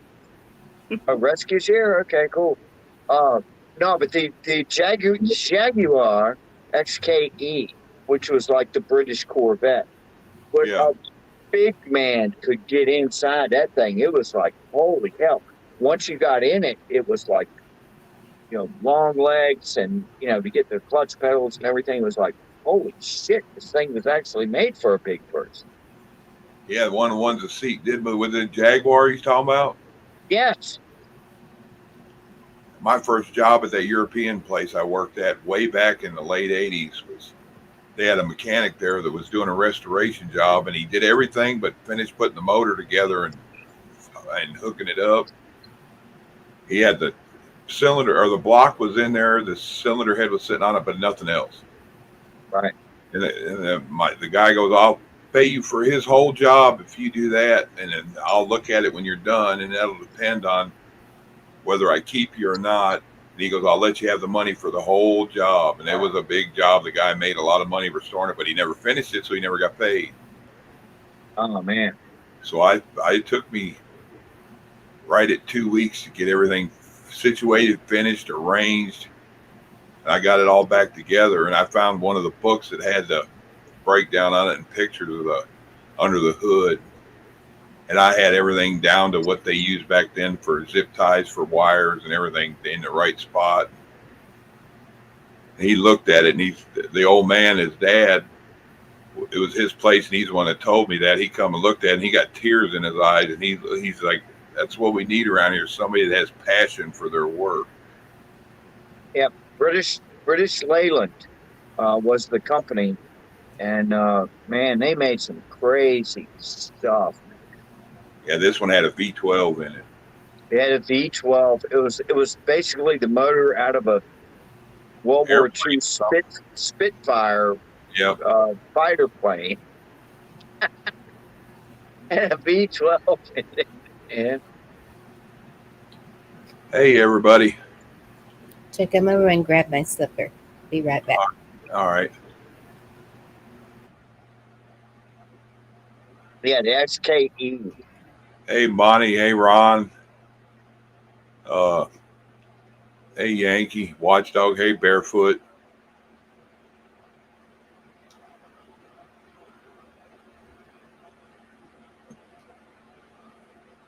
The full Monty is here. Not sure if he's still here. He was. I think they run in and out. Okay. Because people were asking about him, and now he looks like he's here again. Monty, baby. Long time, no talk. Hey, Monty. He's a car guy. He's a car guy too. You remember that pulley I was bitching at the bottom of that motor? That for that lawnmower of mine. You remember I was bitching about that? I couldn't get that pulley off the other day. I finally got it off today. I put a pulley puller on there for a car engine. It's a 3-hook puller. Oiled the hell out of it, hammered on it with different things to get it warmed up, loose, and then I put heat on it. Then I put an impact on it and spun it. And I was like, the hell with it. I'm going to turn it till it either breaks the puller or breaks the pulley or comes off. The drive shaft on the bottom of the motor? Is that what it was? You know, the bottom of the motor, you got the pulley that goes to your belt. Yeah, the main pulley. Yeah. Yeah, it was that one. It was corroded on, I guess. I got here just in time to hear Chuck say he finally got it off. What the hell? He finally got it off, baby. And that's all we need to say. I gave mine away. I gave my lawnmower. I went through lawnmower hell. I gave that bitch. I said, I'll trade somebody. I went on Facebook. I said, I'll trade somebody a microphone for this freaking lawnmower. And a guy came over. He didn't give me a microphone, but he came over and gave me my lawnmower away on a trailer. And I got that new Troy built thing, man. It's a piece of junk. And it's a piece of junk. $2,100 too. Yeah, they're proud of it. It's crazy. And can you imagine if it had been another John Deere or something? Like I said, they started 2,000 and they stopped for the regular riders at about 12,000. I know. If you want a zero, this last couple of hours has been a pain in the ass. I go to rescues, I feel like I'm cheating on you. I come here, I feel like I'm cheating on rescue. You guys both went live at the same time, only have one device. What a pain in the... You're not cheating if you're not cheating. Really. Well, I left the link over there. He just ended, so I think some of them's coming over here, but...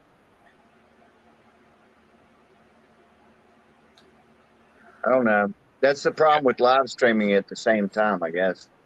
People feel like you're cheating on you. You know? Well, I used to have a couple of monitors and could handle it. When you only got one device, it's a challenge. Yeah, you just gotta pick your poison. I don't hardly go anywhere anymore because I don't care to anybody. Exactly. Pick your poison. It's not really that complicated. Hi, Gina. Camo, we love you. Thanks, y'all. Well, I love all you too. Y'all. Just stay here. It's more comfortable. Well, he's over now. I can stay here and rest. Oh, here? Okay. Yeah, I sent you the link to Facebook and everything. Yeah, but I can't until like sometimes I don't even have good internet till after 11 p.m.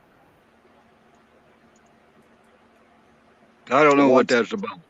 It's once Twilight Zone and Hogan's Heroes goes off the air, you get better.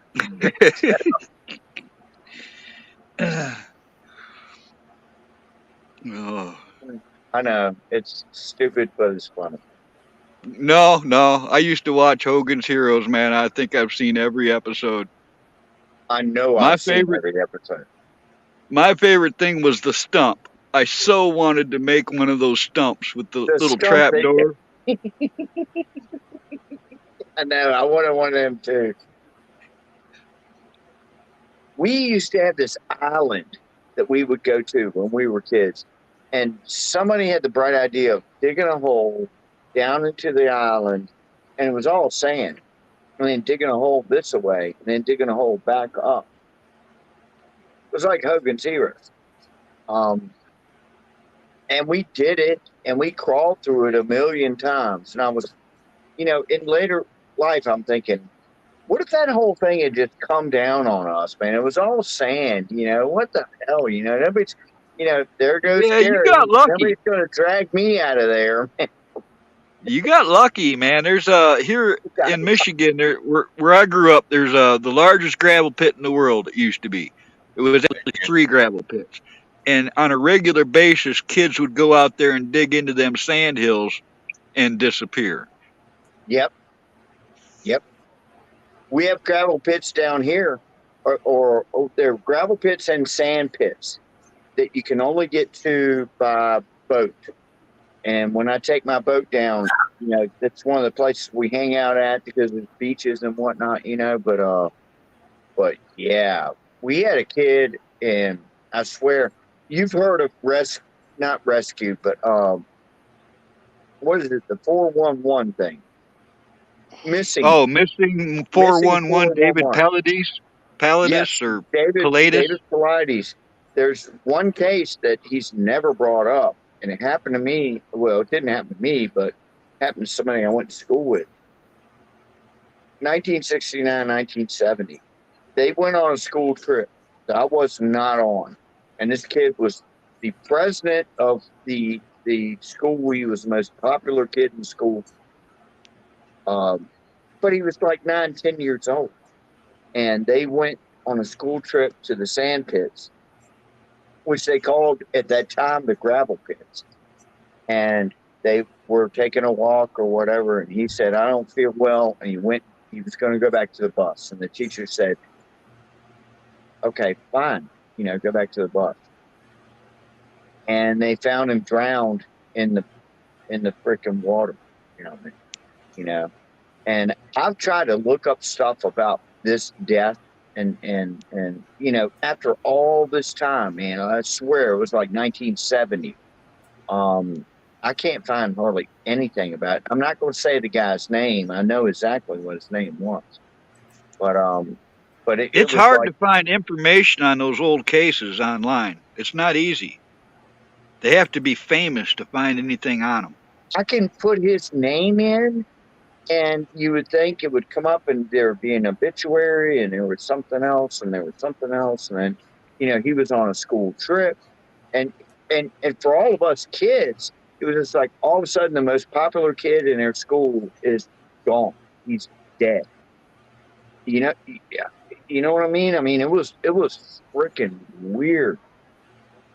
Yeah, actually, I know exactly what you mean. And that's way before any of this missing 411 stuff, you know. But I've studied that crap pretty heavily, and you know, normally there's water, there's, you know, a gravel pit, there could be whatever. He didn't feel good. 800,000 kids missing annually a year in America alone. We've got the highest missing rate of any country. Wow, y'all hear about this? California officials are trying to track down missing 30-ton shipment of explosive chemicals. A rail car full of ammonium nitrate loaded in Wyoming was reported missing when the train arrived in eastern Kern County. What the? It ended up That where? don't sound good. Let me see. I know. I'm looking. I don't. They don't know where it ended up. It's missing. No, but you said it's county, but what state? Kern County. Let's see.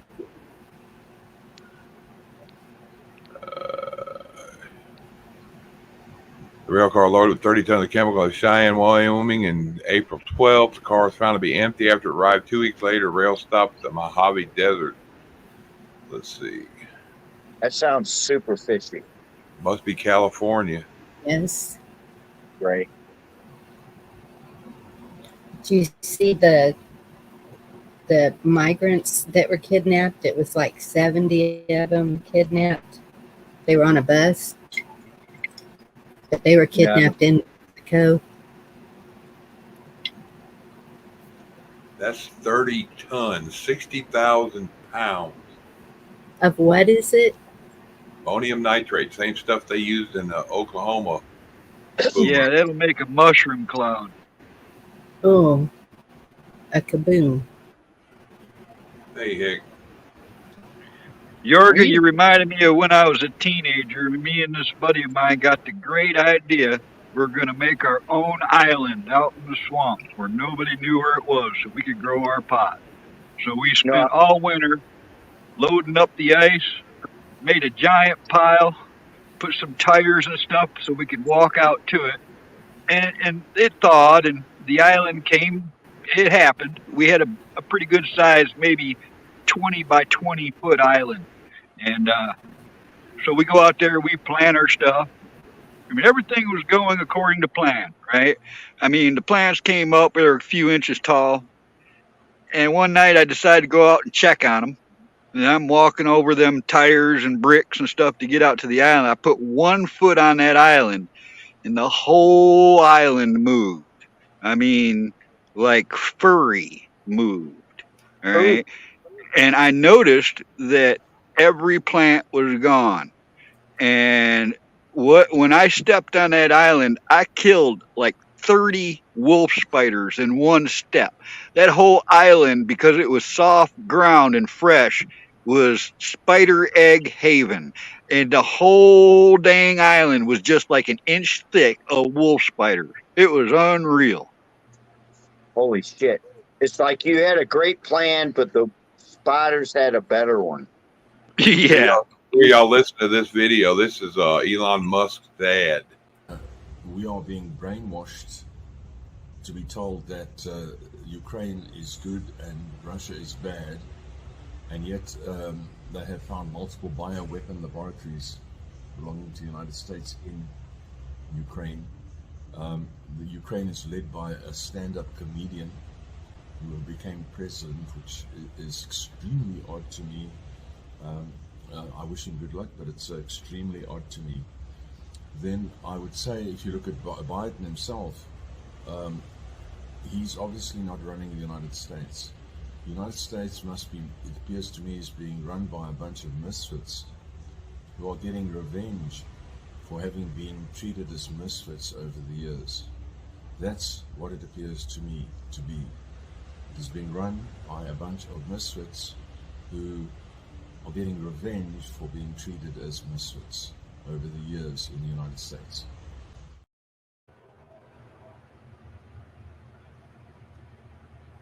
I'm guessing he didn't vote that way, huh? Hey, I'll tell you what, I'm seeing reports that Ukraine is getting their ass handed to them. They're in trouble now.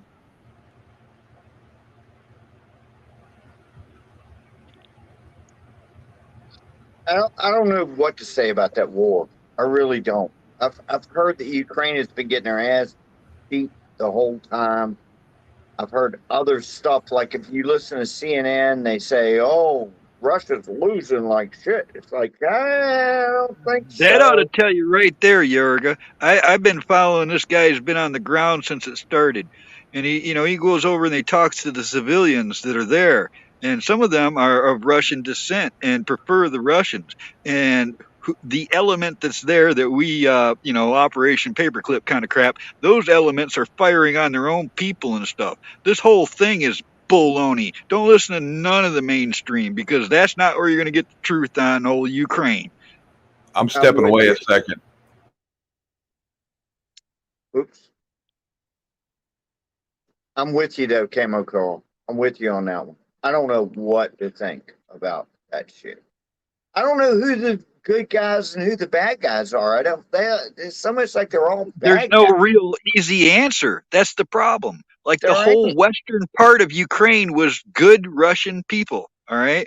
And they've been attacked since day one by the other elements within their own country. So they can say the Russians did this. They've been caught, several times they've been caught lying. Like that Snake Island story where oh yeah, the Russians totally obliterate and killed all the Ukrainians. Well, no, they're in a prison in Russia. They were captured. They weren't killed. The media is full of shit.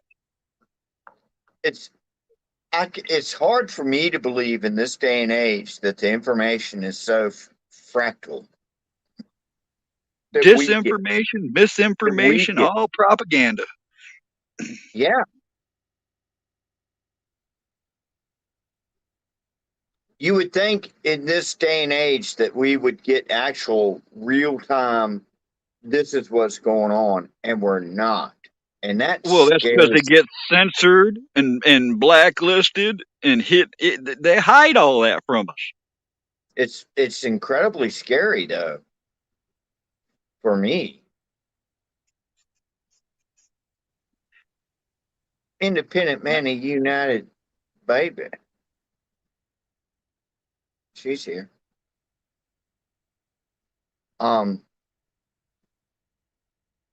I have not forgotten to hit the like. This administration wants a war there so bad to cover their tracks of all their corruption and crimes and wrongdoing, the 28 labs, all that stuff. They're trying to cover their tracks. That's why they're pushing for a war. You know, it's nuts, man. And people are dying. Innocent people are dying. Man, they Oh, are. God, York, I've seen groups of people tying people up to poles and beating them to death. It's horrible. You know, that shit could be coming here. It could be coming here. It could be coming here. They want it. There's people that want it to come here. Yeah, for the And same reason. Well, you know, their goal is to kill freedom. All right, because we're in the way of this new world. You know, so everything they do is designed to weaken us so they can take us out of the equation. the one thing that we have though is that we're all, you know, I don't want to say the words, but we all have, you know. Well, You know, if she would have won, they would have gone after those first. All right, probably I think it was right around 2017 when they planned to go after our arms, because that's when, remember Beto, he was like, no, we don't want them, we don't want them, we don't. Yeah, we're coming for them. Remember that? That's yeah, when I I think remember. they're Yes, I remember him saying that dumb shit. We're coming for your arms, yeah. Yeah, and it I was think like, that's when they originally planned to get us. So if she would have got in, we'd have been in way worse shape than we are now. that's okay. You can come to my house. I lost all mine in a boat accident. You know what I mean? Uh-huh. I haven't heard that 1,000 times. I had a bowling accident and I lost my firearm. Oh my God, that bowling ball! It went It's right my down the wife. gutter, man. It went right down the freaking gutter, man. I never saw it again, man. I didn't get a strike that time. Yeah, I'm trying to use code words. It's kind of hard these days, you know. And it sucks that we have to. You know?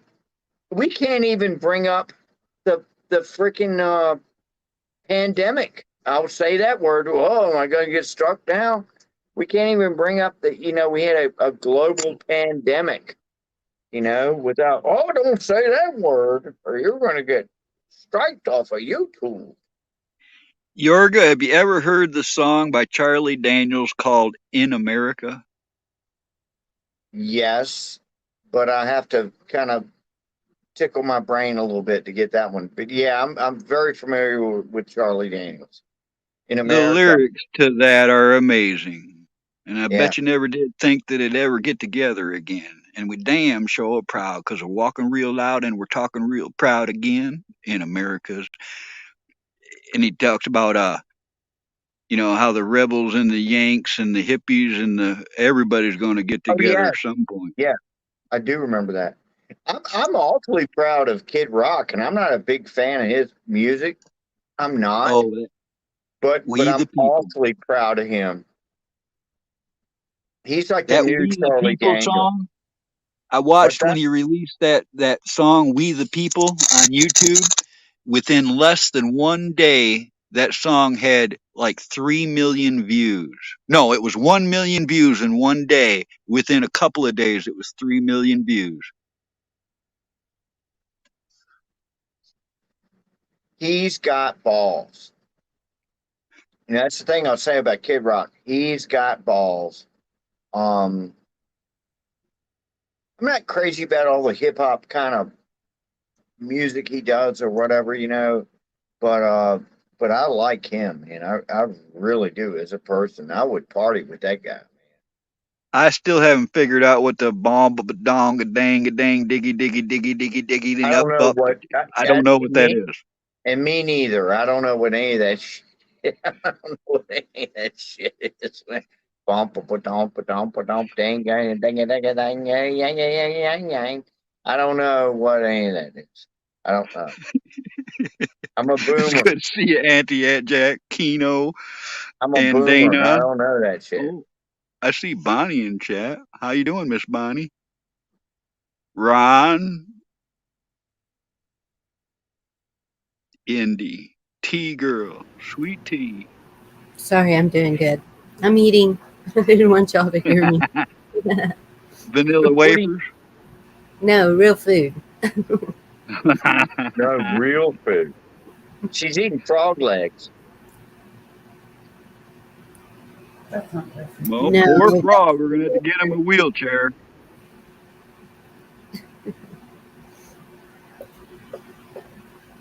You know, I ate frog legs when I was young. We used to do that, but now I just feel guilty, man. You get this little itty bitty about a meat, but you got to kill the thing to get it. You know, it Then just you don't got to seem chop right. their legs off.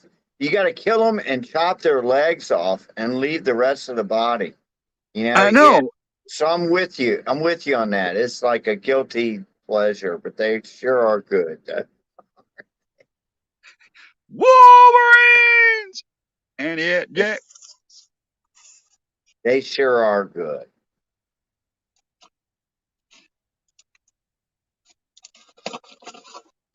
First time I ever had them, there was a guy at work that had these fried. They looked like little pieces of fried chicken.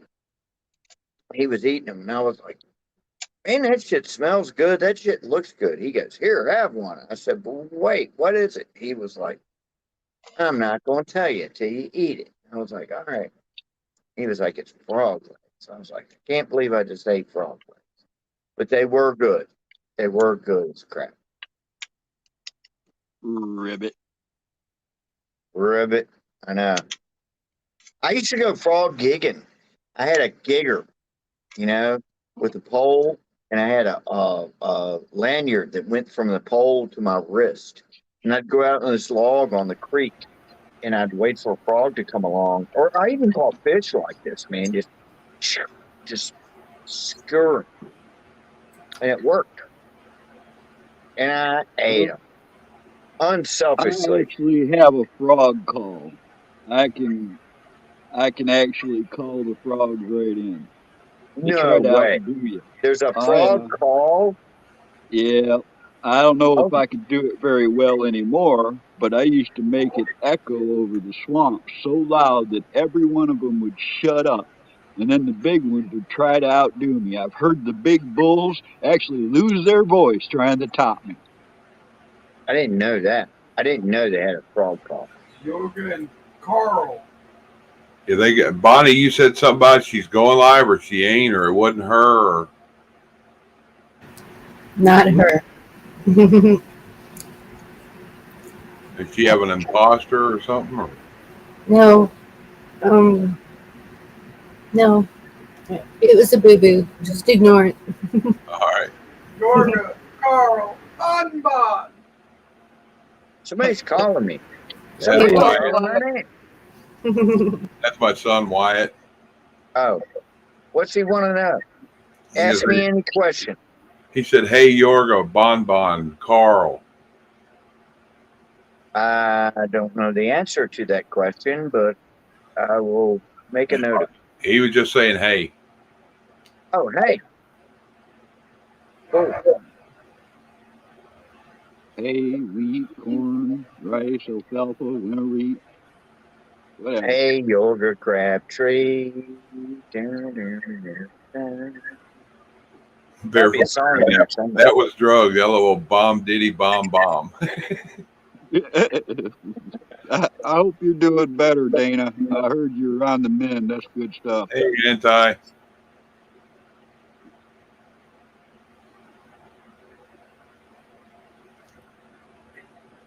I'm gonna Google that name someday. Anti-Atjack. The name, the handle is perplexing. I want to find out what that's about. And he was like, "Nice try, Camo Carl." And last time I asked, It is perplexing now, isn't it?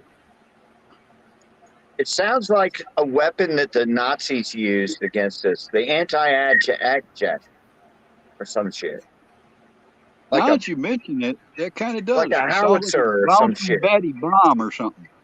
Yeah, like a howitzer. It's like the 88 millimeter anti-adjack. Or he's against Jack in the Box. 88 millimeter. I miss anti-Atjack. Jack in the Box.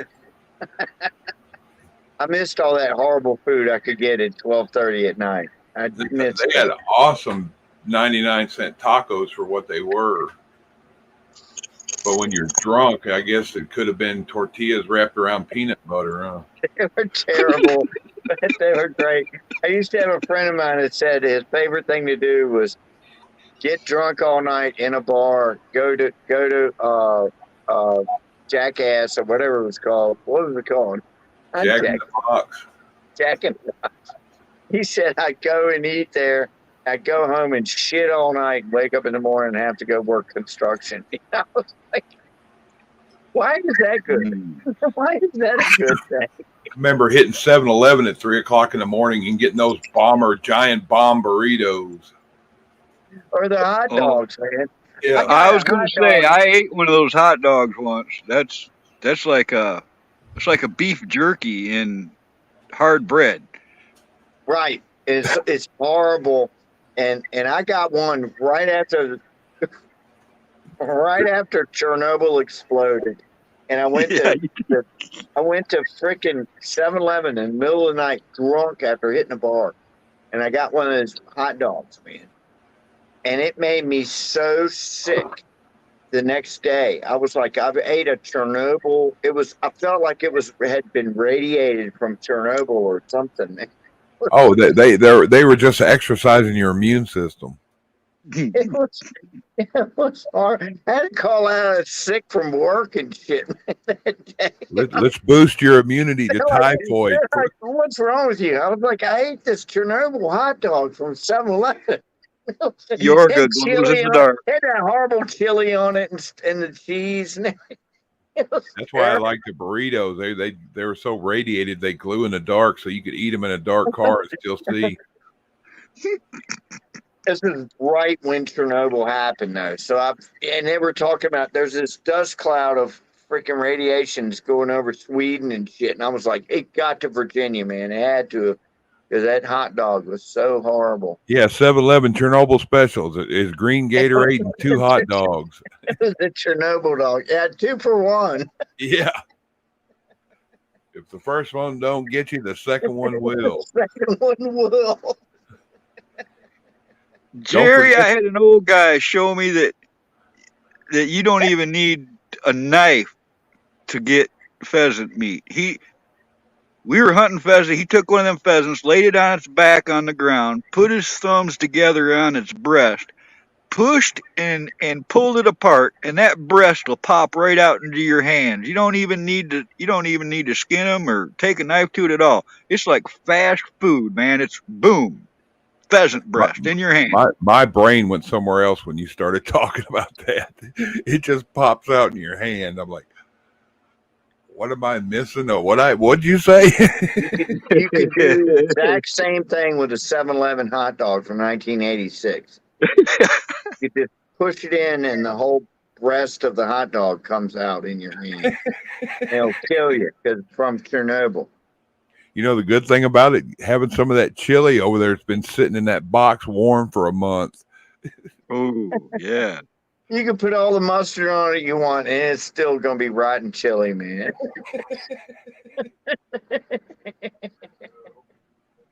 And some of that yellow gravy they call cheese in the thing next to it.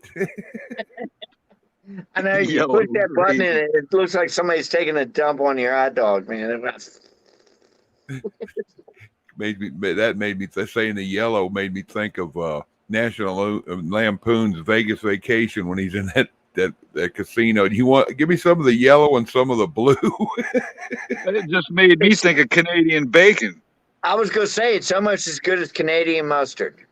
Yeah, that red yeast stain or that yellow yeast stain around it. Mm-hmm.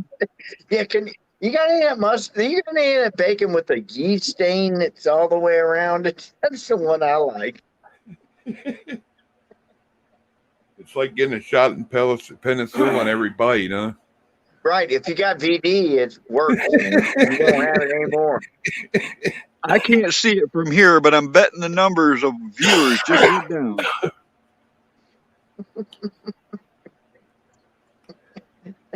I think I got VD. Do you have any Canadian bacon? With the No, but I yellow got. mustard.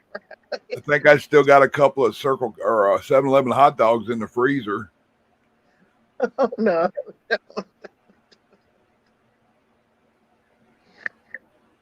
Oh no. Yeah, they'll carry you right on up. Well, Bonnie will be back soon now. She just quit eating. Well, we didn't mean to run her off, but Sorry, Bonnie. it is kind of men's talk right now. Yeah, we were talking the other day about the buffets they used to put in the strip bars. You remember when they'd have them in them and you couldn't get nothing but juice, and they'd have a buffet in there. I was like, yeah, I'm not eating none of that. I used to bounce in them. And they're like, people would be over there all, "Wah." No, I never ate any of that shit. I know exactly what you're talking about. They even had the sneeze guards and stuff. But You're telling me that they had a buffet at a strip joint? Yep. Yep. That was like in the late 70s, early 80s. You'd see a lot of that. And I was like, That's wrong on a lot of levels there. hey, what's even worse than that is I worked at a place that we worked rotating shifts. So we do 7 days of everything from 8 to 4 to 4 to 12 to 12 to 8. We were rotating. And on 12 to 8, they had this thing. It was a strip bar that was open like at 7 o'clock in the morning. And they did this thing called Legs and Eggs, where you could go and get breakfast. I know. Ooh. Legs and Eggs. And the dancers were all like tired and like freaking just like, they would just bend over. Surprised they didn't have loins and breasts. No, they didn't have that. I don't know. I probably could if I paid it much enough. I probably could have got all that shit. But it was called Legs and Eggs, and it was for the shift workers that just got off at 8 o'clock in the morning. But I swear, all the dancers like wore out and stuff. yeah, that'd be the first thing on my mind. Yeah, and then they make you breakfast. It's like, I don't know, man.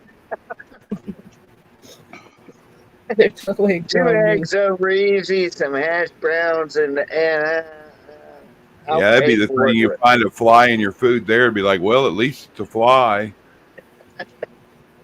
I'm going to keep this conversation in mind when I go through all the goodie section shopping tomorrow. Good. Legs and Eggs. Remember that, okay? Oh, I'm looking for Canadian bacon now. Only get the ones with the yellow shit that's around the edges. I'm going to look. The mustard. Hey, and I did look up Canadian mustard, and it is a thing. It's a thing. What was that, Bonnie? If I find a yellow ham, Yorga, I'll be messaging you right away. We'll do a live about it. Bonnie, you got to scream. We'll do a Dr. Seuss about it. Yellow eggs yellow ham and green eggs. Right. Hey, yo. I don't think that was only in the 80s. My boss used to say that he was going to the club to get a steak dinner. Did they actually make steak dinners at places like that? Probably. If they do breakfast and eggs and other stuff, Yeah. a buffet, then I wouldn't doubt it. The bars around here had to cook so much food and not just beer and liquor to keep in business. So they did, but you didn't So want they to could drink more. I guess if you're surrounded by all those, I guess if you're surrounded by all them STDs, food poisoning ain't really an issue. You did not want to eat any of that stuff, man. And yes, they did cook, and it was like, oh God, no, I'm not eating that shit. A lot of people. Jerry Lee, I can up you one. There was a place here in Michigan, a truck stop, that was famous for their one-legged stripper. Not even kidding. That's real. Was her I name could top that. Eileen? I could swear I can top that, but go ahead. Was her name Eileen? No. Now I got to hear it, Yorga. Now I got to hear it because if you can top that, I went into the most sketchy. I went into the most sketchy freaking strip club in the world in the town I live in now, and there was a chick in there with one eyeball was missing. She had both legs. Look, she had both legs, but one of her eyeballs was missing, and she had teeth missing, and she would grin at you. She was and had a body from did hell. she do Man. tricks with her eye socket? No. Well, Oh my I don't know God. that much. I don't know that much, but she had Was her? one eyeball, man. It must have been named Lucky, huh? But she had a body from hell, man. I swear she was built like a brick shit house. Man. She was like, damn. Winky. And then she turned around and went and smiled at you, and his teeth are missing, and she only had one eyeball. They were like, yeah, it was like some out of a horror movie, right? Make you think about playing dominoes, huh? Man, made me think about leaving. I was like, I've been to some sketchy places, man, but I got to get out of here, man. There ain't no way I'm going to a strip joint here in Michigan. They all look like the kind of place you get mugged. All right. I mean, they're always run down. They're in the back corner of the town where nobody can see it. It's no, thank you. Have you ever been to one where, and not that I'm like a big strip club guy because I haven't been in years, but have you ever been to one where it's like it looks like a bank? There's a window with bars on it, and there's about this much room on the bottom that somebody's hands can come out, and these hands come out, and they take your money, and then you take your money back, and then you're released to go inside of the place, and it's like, holy shit. Shoot, they got crack houses like that up here. What the hell was that, man? I was like, what the hell was that? Yorga, they literally will inhabit a abandoned house. They'll put the bars on a window, and it'll be a drive-through crack house. Oh, okay. Maybe that's what I was at. But they had naked ladies once I went inside.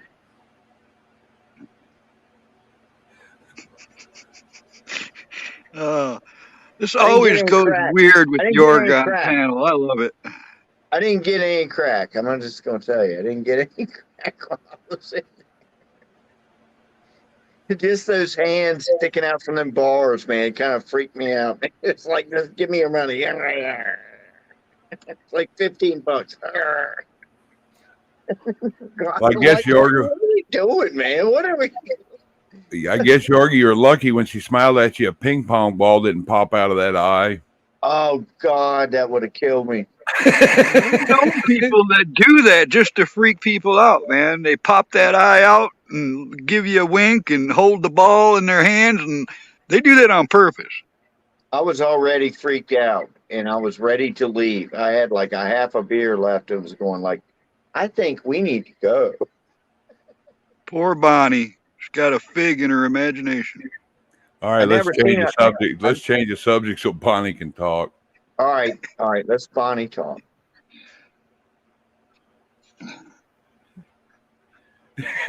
she got her baffled now. Like, how can I top that?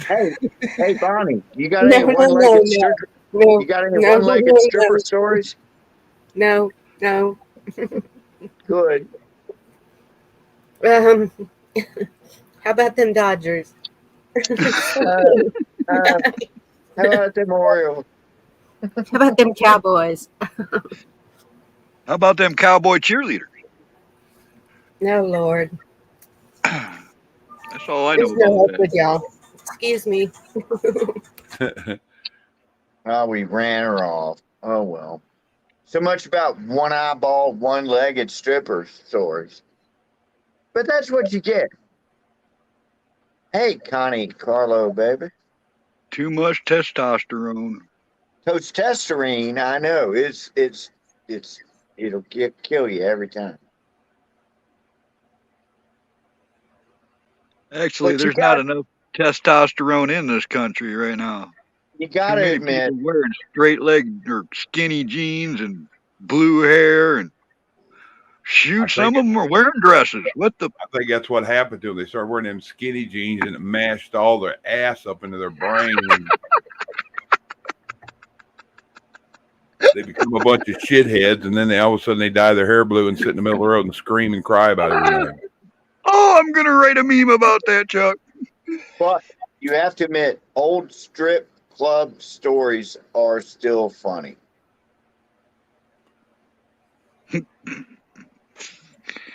Oh. All right, I got one weird thing about a strip. I was saying the other day I've only been to one, but then I thought back when I was real Right. young, in my first deer hunting expeditions. I was going with older guys. There was always somebody 15 years older. It'd be like the youngest one closest to my age. And I Right. remember driving north to a place already called funny. Vassar, Michigan. All right. And I mean, when you get to those roads up there that are normally empty, we're talking line to line, stopped traffic on opening day, that type of thing. Just thousands of hunters all going to the same area. And there was this bar. It was, I don't know if you call it a strip joint or not, but there was topless gals in there. And that That's place strip club. would have lines out the door. It would be standing room only. You get a drink, you better hold on to it because you ain't getting another one for a couple hours, kind of thing. Right. Right. And they were not attractive, Yorga. I couldn't see the fascination. I really couldn't. That was the kind of bars that made you appreciate what you had at home. Yeah. Yeah, well, I was probably like 8 years old, so I was still figuring things out. Even if you're alone, it's better than going there, huh? Even at 8 years old, you're like, but she's ugly. Yeah, right. Seriously. You think there's got to be some sort of turn on factor somewhere in there.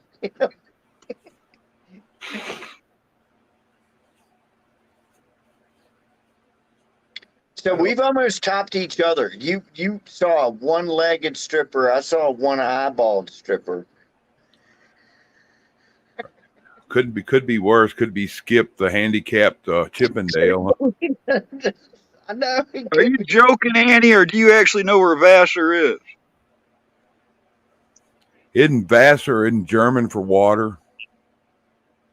It could very well be, because it's below a place called Frankenmuth that's known for the German, ethnicity and the food, and they got a place called Bronner's that's been selling Christmas decorations all my life. Is it close to water, the lake, or something? Is that right over there? It's Vassar, I think. Wasn't there a coach named Vassar Clements? I don't know. I'm waiting for Annie Atjag to explain it because it's probably a joke. I know it's a joke.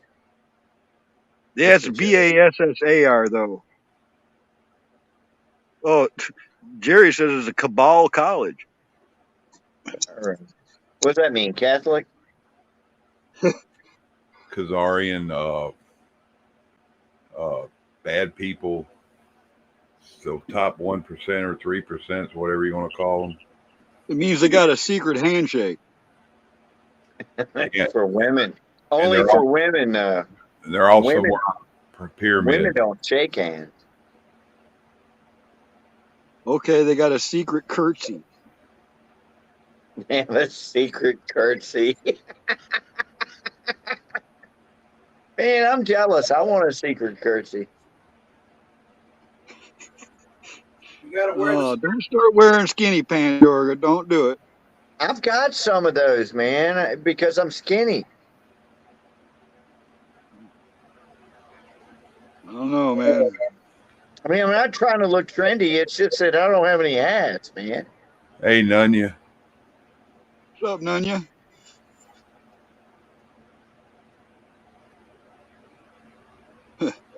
I want somebody to come up and top me and Camo Carl's freaking strip club story with something with a woman that's missing another body part.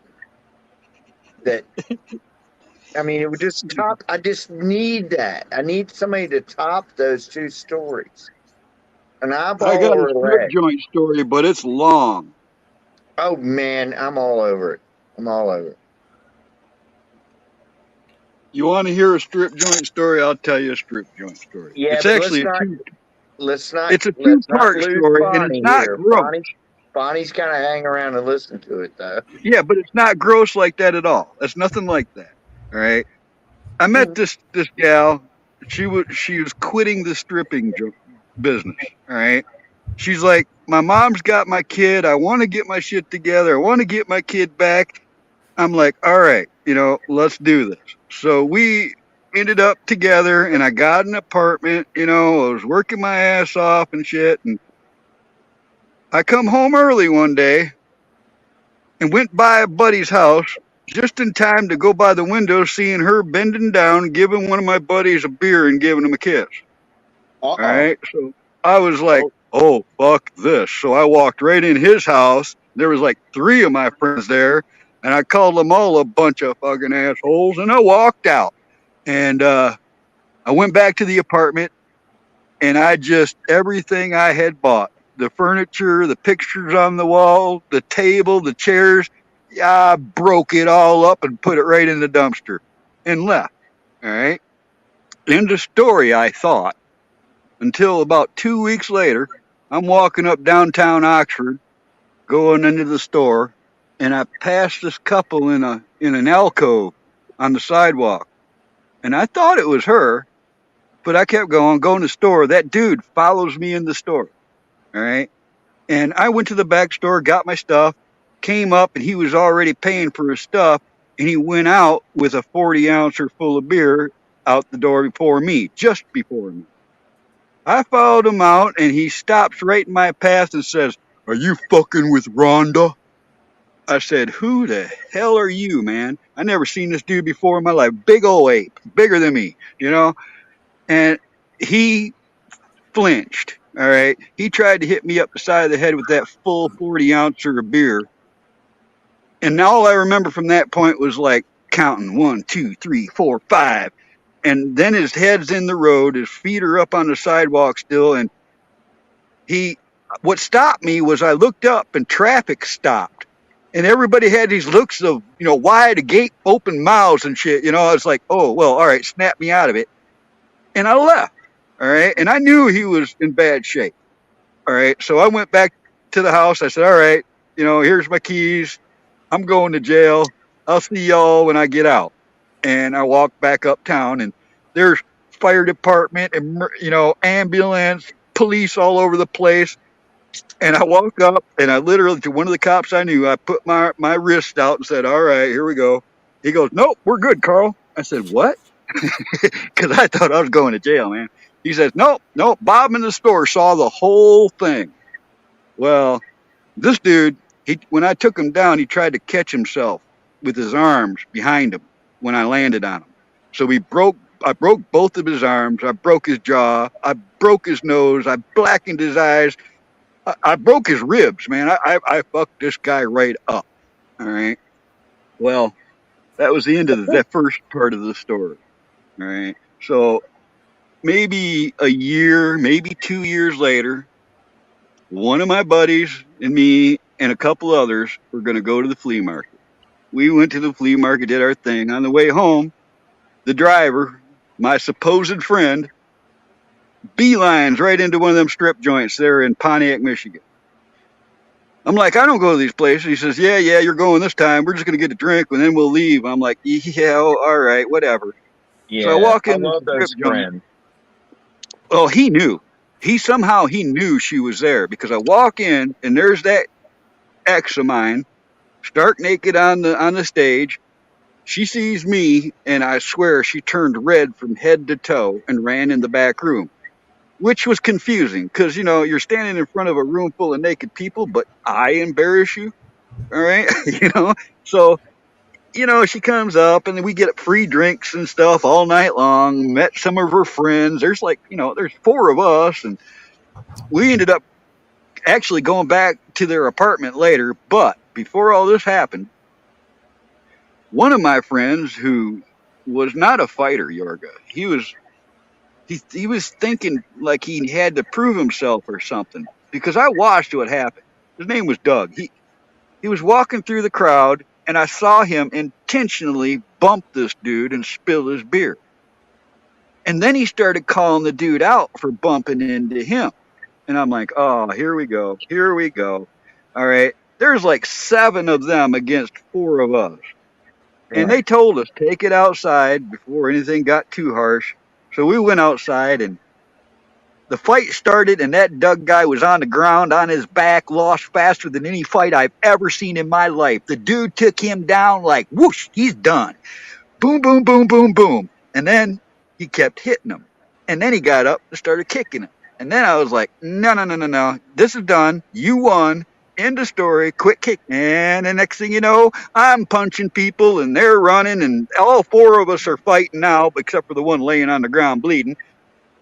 And they ran away. And this is where I'll never forget this, because they left in their car, and we all go back in the bar and have some more drinks. And I hear that they're coming back. So I went through the kitchen, out the back door, and sure enough, there was a carload of guys there pulled right up to the curb behind the strip joint. And I went out there. I was going to yank them out of the car and finish the damn job. At that point, I was pissed off. And he fucking bitch slapped me, and they drove away as fast as they could, man.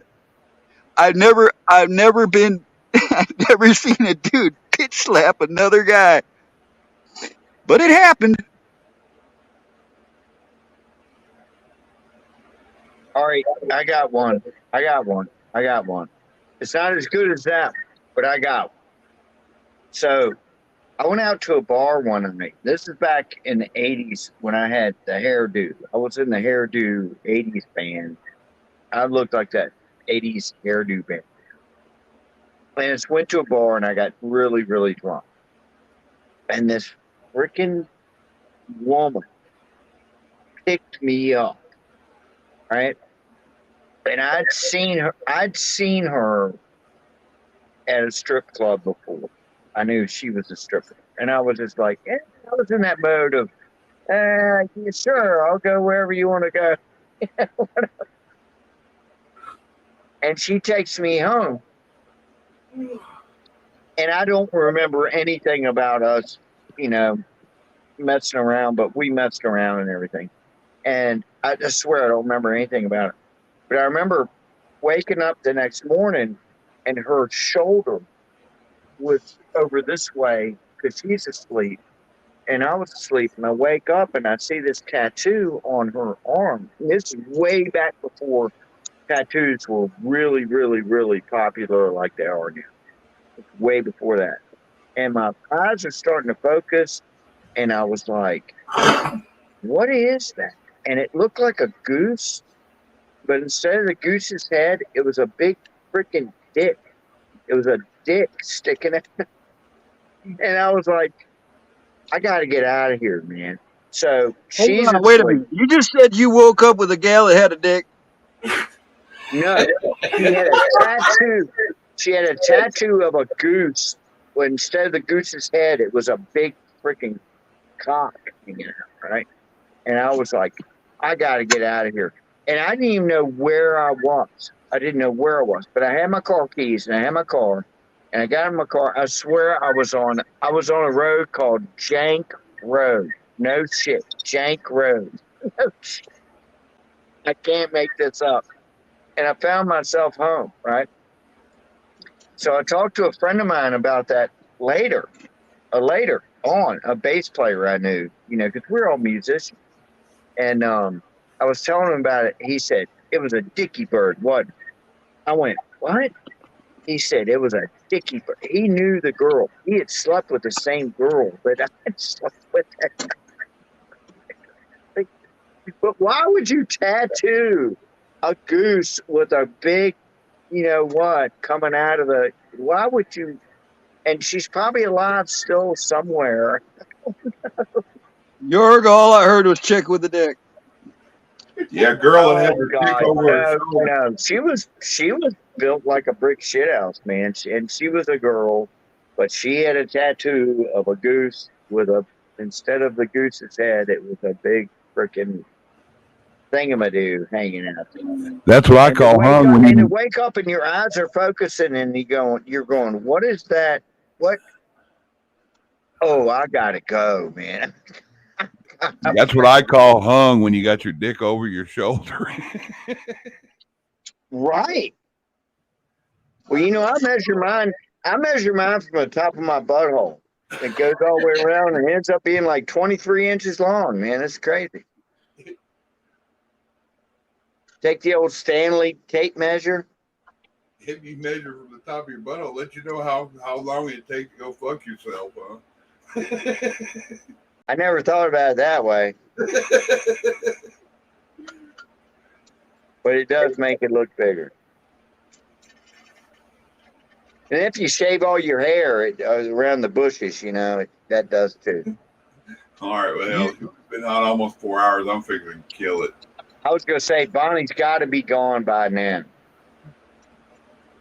I'm not trying to run her out of here, but we've had a lot of lascivious talk. Shaking her head so much, she probably got a crick in her neck. She's probably laughing her butt off. Well, good night, y'all. We'll see y'all later. Y'all Good night, Jeff. Thanks for showing up. Bless y'all. Much love. Bye. Thanks to County Yorga for ruining everything.